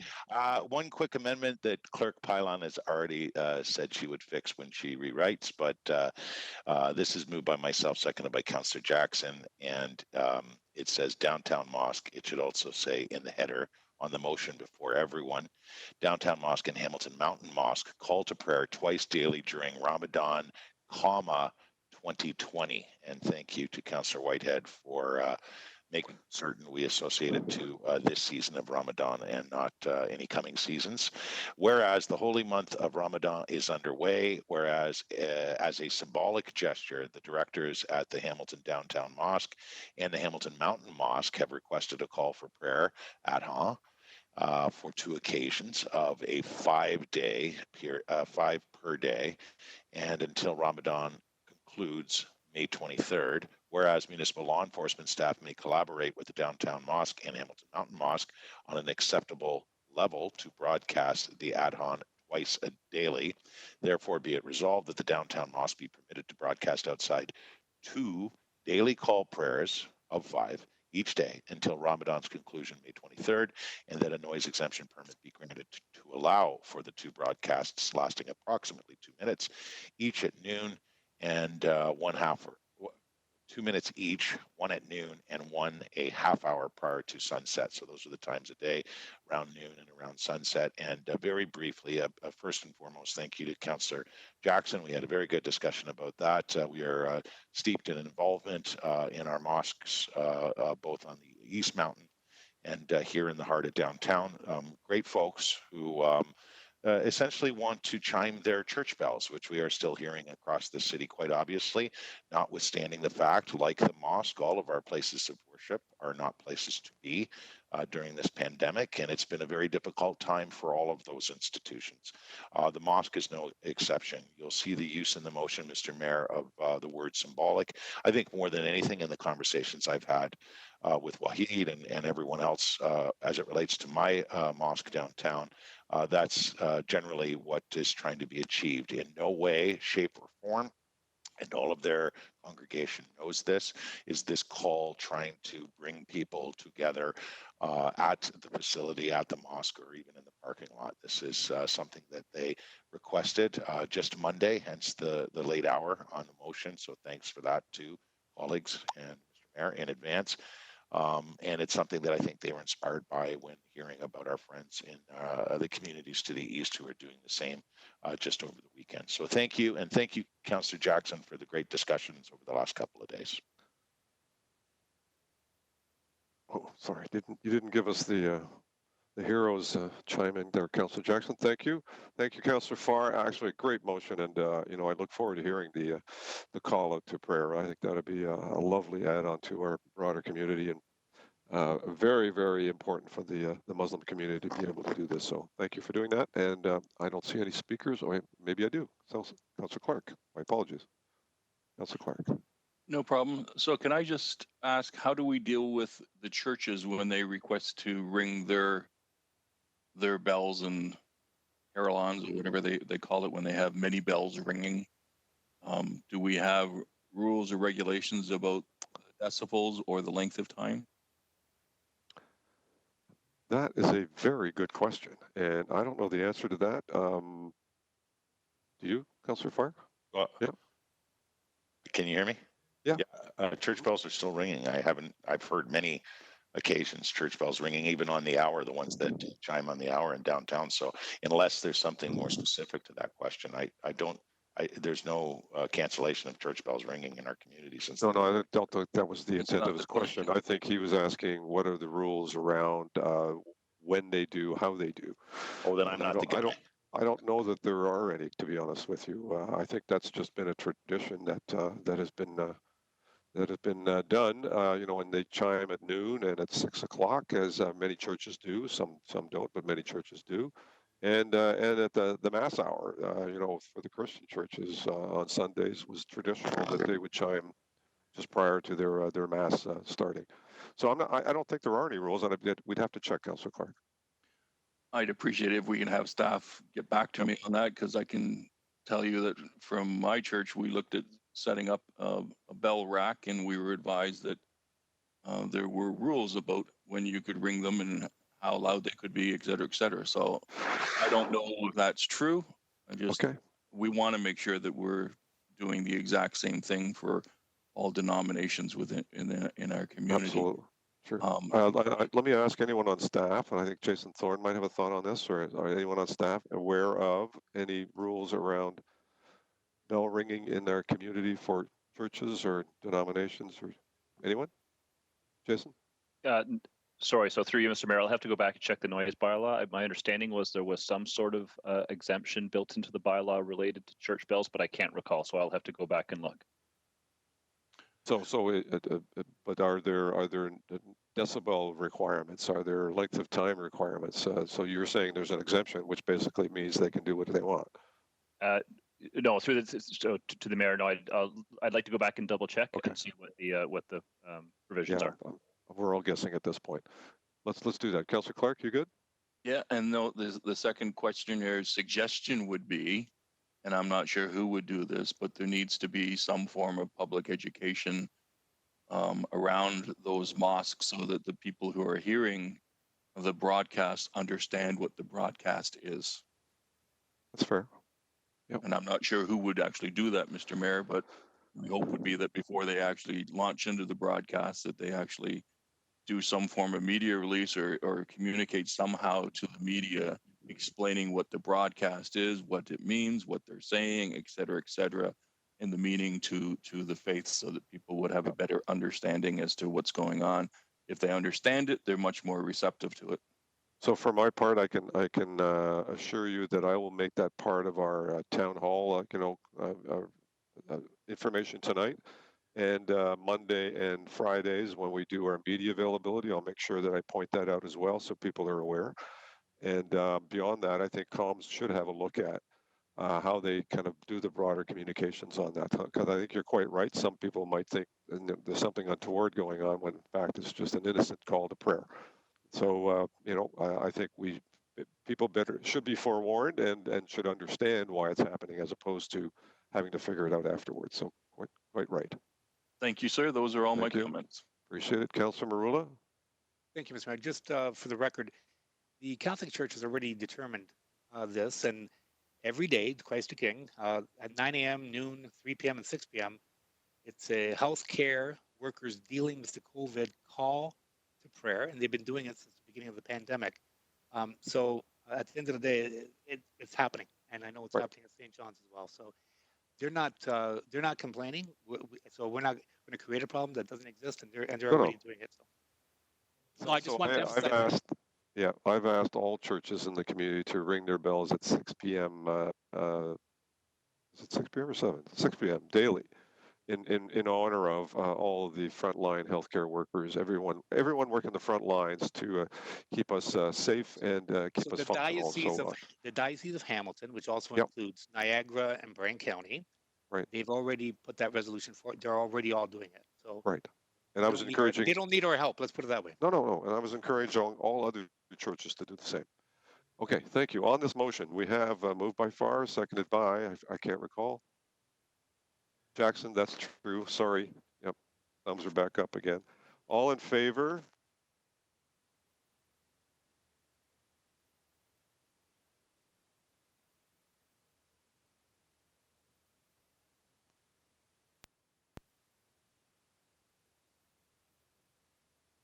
Or opposed? And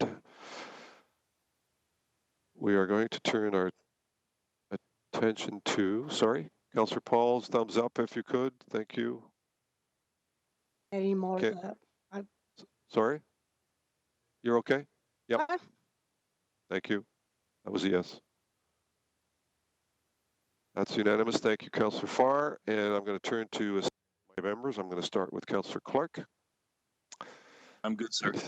Okay, thank you. I'm good, sir. Thank you. Thank you very much, Councillor Pearson. Just want to reiterate to residents out there, and I'm sure everybody will, we're seeing the curve come down very gradually, a couple of spikes. We need to continue to be diligent. I want to thank the residents of Ward 10, watching people at my window every day, watching and making sure social distancing is being followed. And please keep it up. The sooner we can get through this, the sooner we can get back to some normalcy. Just going to mention, I'm sure you will, with regards to your additional information that we received, another format that you're going to be able to, people are going to be able to hear your updates on Cable 14 and they can call in now. So I'm sure you're going to be providing that at the end. I'll leave it at that, Mr. Mayor. Thank you. And thank you, everyone. Another good meeting today. That's great. Thank you. We're not done yet, so we have our in-camera portion to do. Councillor Johnson, you're up. Thank you, Mr. Mayor. I just wanted to be consistent from last meeting, even though that we're not physically in our offices. As you can see, we're all working from home. I just wanted to let the residents of Ward 11 know that you can still stay in contact. Have a website, brendajohnson.ca, Councillor Johnson Facebook page. There's Twitter at Councillor B. We've been putting advertisements into the Glanbrook Gazette. And please watch for my flyer that Canada Post will be delivering to your mailbox shortly. And just on the church conversation, I've had the opportunity to visit a lot of the churches now on Facebook and YouTube because it's how they're broadcasting their services. So if people don't know that, it's what a wonderful way to understand each other's cultures, but also to visit churches in the comfort of your own home. But anyways, stay safe and stay healthy, and thanks for this opportunity to speak. Thank you. Councillor Ferguson. Yeah, just quickly, Mr. Mayor, I just want to put a shout out to Ancaster Community Services. They're continuing to operate during this pandemic, and there's a huge demand for services, particularly Meals on Wheels for the elderly and those that are locked in. And they still have a number of volunteers that are going out. They've made arrangements to put it between doors, the foods that are picked up by the volunteers, and they still deliver them out to the homes and leave them on the front stairs, or front step or front door of the people that are receiving it. So I just wanted to give a shout out not only to the staff at Ancaster Community Services, but the many, many, many volunteers who are still doing these deliveries on a daily basis. That's all. Great, thank you. Many, many people in our community are stepping up, and it's delightful to see everybody kind of bonding together and helping one another. So good work all around. Councillor Vanderbeek. Thank you, Mr. Mayor. Just a reminder for people, because they predict, and let's hope they're right, that this weekend is going to be very nice and sunny. And I want to remind people that the conservation areas are closed. And so in Greensville, that means that Webster's Falls, Tews Falls, and the Dundas Peak are closed. But bylaw enforcement is not, and the Greensville area is a special enforcement area. The tickets are $250 if you park under any kind of parking regulation that says you shouldn't be there. And we do not want anyone to get a $250 ticket. So please respect the closure of the conservation areas there, and don't take a chance on a ticket. Thank you. Okay, thank you. Councillor Whitehead. Thank you, Mr. Mayor. I have a question to start with, and that question is, our libraries are closed, is that correct? Correct. So we have a lot of people that are in on the social economic a scale may not have access to internet, and their only access to their internet was through our libraries. So I am concerned about the people coming from these households, these disadvantaged, getting further disadvantaged without having that internet access. So I know Toronto is working on that. I'm wondering if we can get any response from staff understanding that is a problem. We've locked out a percentage of our population that does not have access to internet because they relied on the library. Thank you. Anyone on staff can address that? I know certainly Paul Tackle isn't on the call. Some library board members are here. So I see them both waving. So Councillor Pearson, why don't we Thank start you, with Mr. you? Mayor. And certainly we did have our virtual meeting about a week or so ago for the library board. And yes, they are closed down. There are other ways of getting materials to the library right now, online, etc.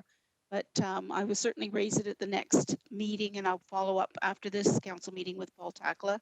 The issue is allowing them into a facility and then having to open it up in the safety of obviously spatial social distancing and hygiene and cleaning and securing and making sure everything's safe. So I will follow up, and I understand truly the concerns that you raised, Councillor. Thank you, Councillor. Let me just finish with Councillor Parchment, and I'm going to go to Councillor Jeanette Smith, who might have some thoughts on what they might be doing. Councillor Partridge. Mayor, and thank you, Mr. Mayor. And Councillor Pearson is quite right. We had our remote meeting last Wednesday evening, and there's certainly lots of discussion around, the reopening and how to get material into our residents' hands. So we will raise it. We will have that discussion. I know through the school board, I'm talking particularly now about the rural area or any area within the suburbs or even downtown where there isn't good internet connectivity. The school boards are providing some access for that. So I don't know if there's a way for us to piggyback on that, but we'll certainly follow up with the discussion with the board. Thank you. Okay, thank you. And Jeanette, is there anything afoot, to provide access for people that can't get at internet access right now? Through you, Mr. Mayor. Well, I know Cyrus, our Chief Digital Officer, he has been working with the school boards before the announcement about the iPads being delivered that will have data all logged in. So he's continuing to have those conversations. Some of the telcos have partnered at the City of Toronto. This was just announced during our meeting to provide some internet access in some of the buildings where it tends to be a high percentage of low income. So he's looking into that as well. So we know it's an issue, and he's been talking to Paul at the library board. He understands that they usually turn it off when the building would close, and they're leaving it on now. So some people have accessed it outside, but I'll have him look at it, and maybe there's a more fulsome report we can bring back to council. Okay, thank you. Councillor Whitehead. And so I appreciate, I just want to highlight that we don't all have the foresight to see all the glaring red flags that are out there. And this one was one that was brought to my attention yesterday. And I thought, that I can't imagine being in that situation and trying to keep updated on things or have access to, socially for other people because of the separation. And you don't even have that benefit because you don't have access to internet. So I think it should be prioritized. I think we should find strategic ways to and work with the telecoms, whether it's the City Hall Plaza and stretch it out so there's broad spaces, line of sight that allow people to that don't have that access otherwise to have that access. I just want to make sure that's covered off, and thank you for taking the time to listen. Okay, thank you. Councillor Partridge. Yes, thank you, Mr. Mayor, and I appreciate the Ward 14 councillor for raising that. I mean, certainly in my own home, the reason I'm in City Hall is because I do not have enough internet connectivity to be able to work from my laptop, either city or at home. So I have been talking to Bell Canada and to Cyrus about the broader issue of broadband throughout the community. So I thank you for that. I do want to remind those within our city, outside of our city, that as Councillor Vanderbeek said, Grindstone Falls in Waterdown, which has become the go-to with Webster's and two falls being closed, is also not open to the public. It is closed, and they are ticketing. So do not trespass. Do not go near the falls. You will be ticketed. The other thing I wanted to just throw a shout out to Waterdown Food Bank. The Waterdown Food Bank is at Grace Anglican Church on Mill Street. They have been providing food to the students at Mohawk College who are still in residence. Most of these are from outside of our community, outside of our country even. And if they didn't register for the food program then this goes for other universities and colleges as well, then they're in need of food. And so the Waterdown Food Bank was approached and has stepped up and delivered hundreds of pounds of food to hopefully, along with Neighbor to Neighbor and some of the others. I also want to recognize Stryker, which is an employer in Flamborough. They are providing sterilization equipment. I think they have 80 units that are ready to go and be put into action for our healthcare industry. Stryker, as you know, does manufacture healthcare related hospital beds, et cetera, et cetera. So I'm just very, very proud of them stepping forward and wanted to acknowledge them.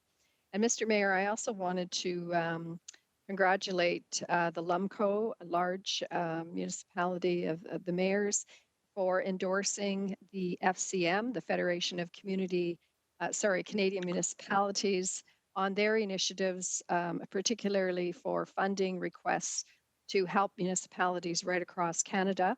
And I want to just also mention that we're having our Federation of Canadian Municipalities. I'm on their committees and board, which is across Canada. We're having our board meeting tomorrow at noon. There'll be 170 of us on a Zoom meeting, so that'll be quite interesting, but I'm looking forward to it.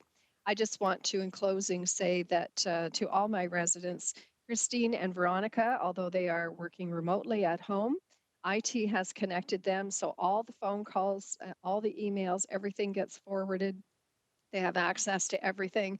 I'm, of course, available as well by phone, by email, on Twitter, my website, judypartridge.ca, as well as my e-news, which goes out monthly, and we're just working on the May edition to go out now. We'll have lots and lots of information in it, and we're posting on Facebook in several of the groups. If there's any information or any help that you need, please do give us a call. Thank you, Mr. Mayor. Thank you. Councillor Danko. I'm good, thanks. Thank you very much. Councillor Pauls. Thank you. Thank you. Thank you, Mayor. I love the idea to call to prayer, actually, because we all need to prayer. I remember the Prime Minister of Italy about a month ago said the only help we have comes from above. And I'm glad he said that, because that's what we need at this time. But I want to give a shout out to Liam from Limeridge Mall. And you know Liam, Lou. He was the first one that called me and said, what can we do to help in this situation? And I want you to know that he has raised over $8,000, $8,500 to help the frontline workers. And he partnered up with Harvey's, and they're feeding them. And I think it's a great idea. And he's also given $1,000 each hospital in Hamilton. And so I want to say thank you and publicly say thanks. I also want to say to my constituents, I am available all the time. I have my phone with me, and I want to thank Lindsay and Zora for helping me and for getting all the emails and sending them to me. And I'm always there to call you back. If you have any questions, check my website. And lastly, I want to say there's a wonderful gentleman. His name is John Gabriel. And for the last 8 years, he's been working around Mountain Park.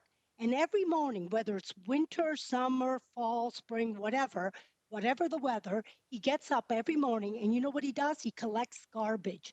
And I don't know if you noticed lately, there's garbage seems to be everywhere. I know it's springtime, and I talked to you, Mayor, about it, and we still need to do cleanup. But this gentleman, John Gabriel, has been doing it for 8 years, constantly, every day. He picks up the garbage, and he's a retired accountant. And The thing is, people are noticing it, and they called me and they said, please give him an award. And I appreciate that we're going to recognize them, because that's what we all need to do. Keep Hamilton beautiful wherever you live. So thank you, John Gabriel. If you're hearing this, I know you don't want recognition, but other people are recognizing you. So thank you. Well done. Thank you. I'm going to go to Councillor Jackson. Thanks, Mr. Mayor. Please, to the residents of the East Mountain, watch for my ads tomorrow in the Mountain News and this Saturday, May 2nd in the Spectator, specifically speaking to seniors and all the issues involving with seniors, especially during this time, unfortunately, of the COVID-19. So please watch for that. I want to thank enormously my two assistants, full and part-time, Lori Leduc, Nancy Burden, who have just been for 7 weeks since the City Hall official shutdown, have been pumping out amazing work on behalf of the constituents of the East Mountain as we're all working from home. Again, Mr. Mayor, I want to thank the lion's share of my constituents on the East Mountain Ward 6 for their compliance with both the provincial and municipal regulations with social distancing. As each week passes, I am actually getting less and less complaints of non-compliance. So I'm really proud of my constituents overall. And lastly, Mr. Mayor, is I've saluted the essential frontline workers since we've been doing our virtual council meetings, and mostly the medical staff and transit, sanitation crews, and those in the supermarkets and pharmacies.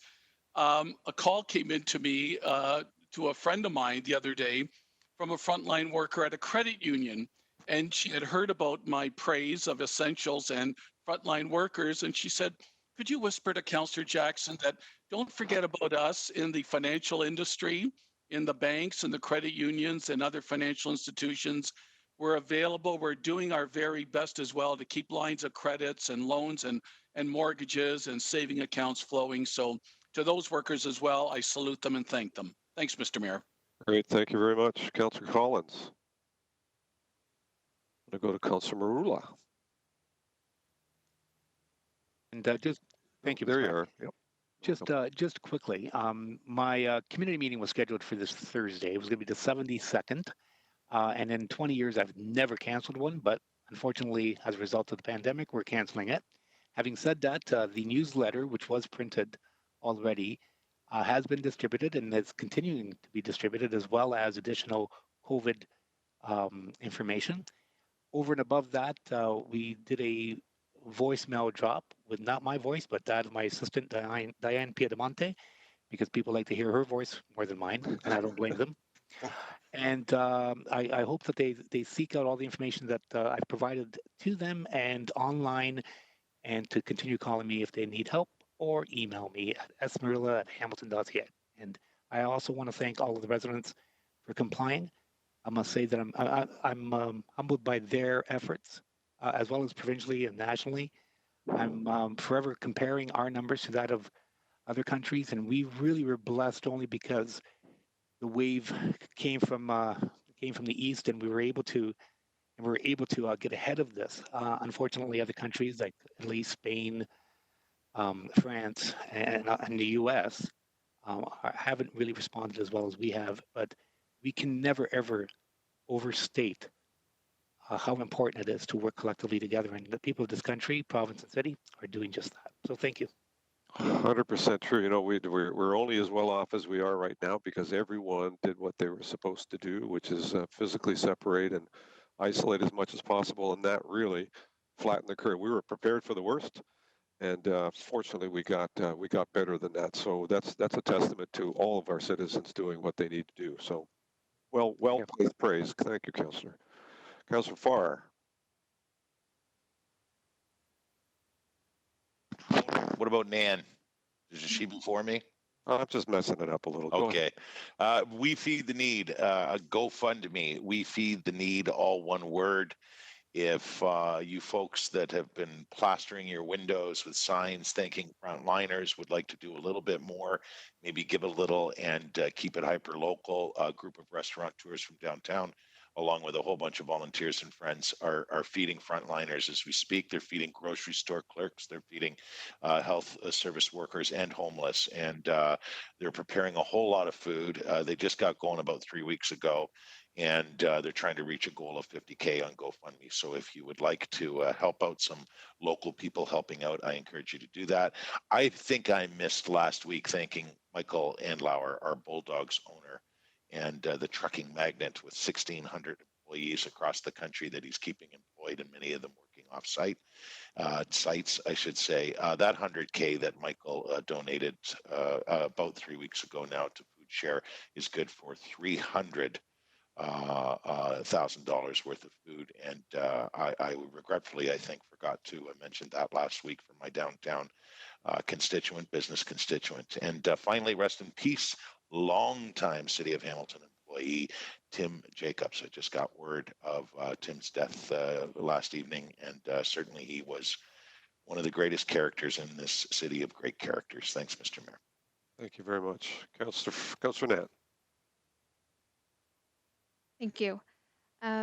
So just wanted to remind Ward 3 residents that we are continuing our Together Apart series. So this Friday at 7 p.m. we will be screening and having a watch party of a TVO-free screening of Migrant Dreams, a film by Min Suk Lee, which does a deep dive into the lives and experiences of migrant workers. And given the focus and reality facing us all, of our food industry and agricultural sector, migrant workers are also fighting for their health and safety rights. And so we'll have an opportunity to speak with the filmmaker as well as representatives from Justicia for migrant workers and hear about some of the calls to support for migrant workers here in this region who do the hard work of preparing for the spring, but also for the harvest. And we'll have an opportunity there to speak with Ward 3 residents, but also an opportunity to hear from the filmmaker and the experiences of migrant workers right now in Canada. I also wanted to remind residents that our office is working virtually. We've had uptake on our social media platforms. I thank you all for engaging that way. We've made the switch to be able to respond to you directly on social media. However, I do want to reemphasize that emailing us at ward3@hamilton.ca, if you are accessing us by email, that is the most direct way to get a response. As far as our phone lines, they're still open. However, because we are working virtually, you'll notice that they're going to voicemail first, and we pick them up immediately. So I thank residents for their patience in connecting. I thank all the residents in Ward 3 who've been expressing their support and interest in wanting to help. It's made a big difference. And those residents who are also reaching out and expressing clearly what their needs are. And we've been able to help facilitate connecting people to frontline support. So we'll continue doing that work, and we'll have an opportunity to connect to all the residents door to door through our newsletter, which should be circulating in early May as well. Thank you. Great, thank you. Councillor Wilson. Thank you, Mr. Mayor. Just to, can you hear me? Yes. Oh, thank you. We're good. Thank you. Just a few items. We're not meeting again until May 13th. So I did want to take this opportunity to say to the residents of Ward 1 or any city resident, if they would like to join me in our virtual book club meeting on June the 9th, we're going to be joined by the folks from Strong Towns. And we have been talking about economic development late this afternoon, and they're going to be talking about economic development and the kinds of magnets and glue that cities need to be sustainable, equitable, and competitive moving forward. So I'm really excited about that. We have purchased some digital copies for the Hamilton Public Library and some audiobooks, and I'm really pleased to report that the book called Strong Towns, they've already been taken out. So there's already a lineup. So please join us for that. And thank you to all the residents of Ward 1 for caring for each other, for keeping an eye out for each other, and for working together in these difficult times, and for keeping me on my toes and sharing your observations with me. Thank you.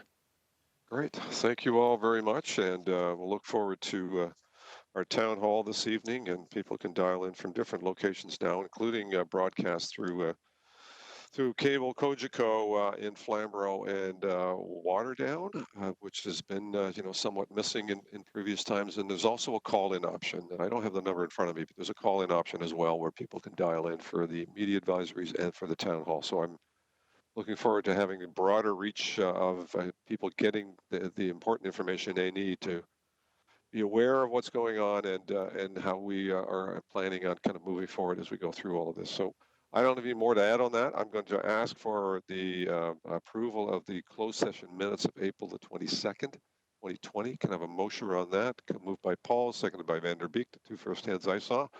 All in favor of that, please indicate by vote. And then we will go into camera. And again, I would suggest a 10-minute break for the benefit of our staff and yourselves for whatever you need to do. And it'll probably take about 10 minutes to switch it over in any event. And while we're waiting for that final vote, I'm sure that's a pass. I will say, may I a motion to move into closed session pursuant to section 8.1, subsection E and F of the city's procedural bylaw 18270. Sorry. Yep, I know. Who hasn't voted? Yep. Councillor Pauls, you're okay on the minutes? Yes. Thank you. I don't think Councillor Collins has been on for a bit. Thank you. Okay.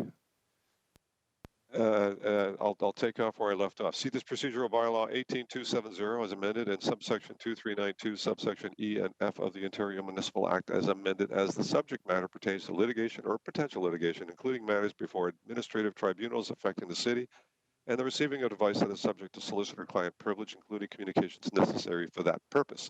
Could I have a motion to move into camera? Moved by Pearson, seconded by Danko. All in favor?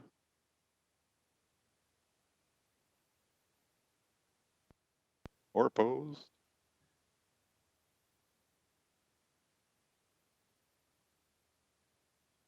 Thank you. And I would say, who hasn't voted? I have. Polls, you're good? Okay, thumbs up there. Anyone else?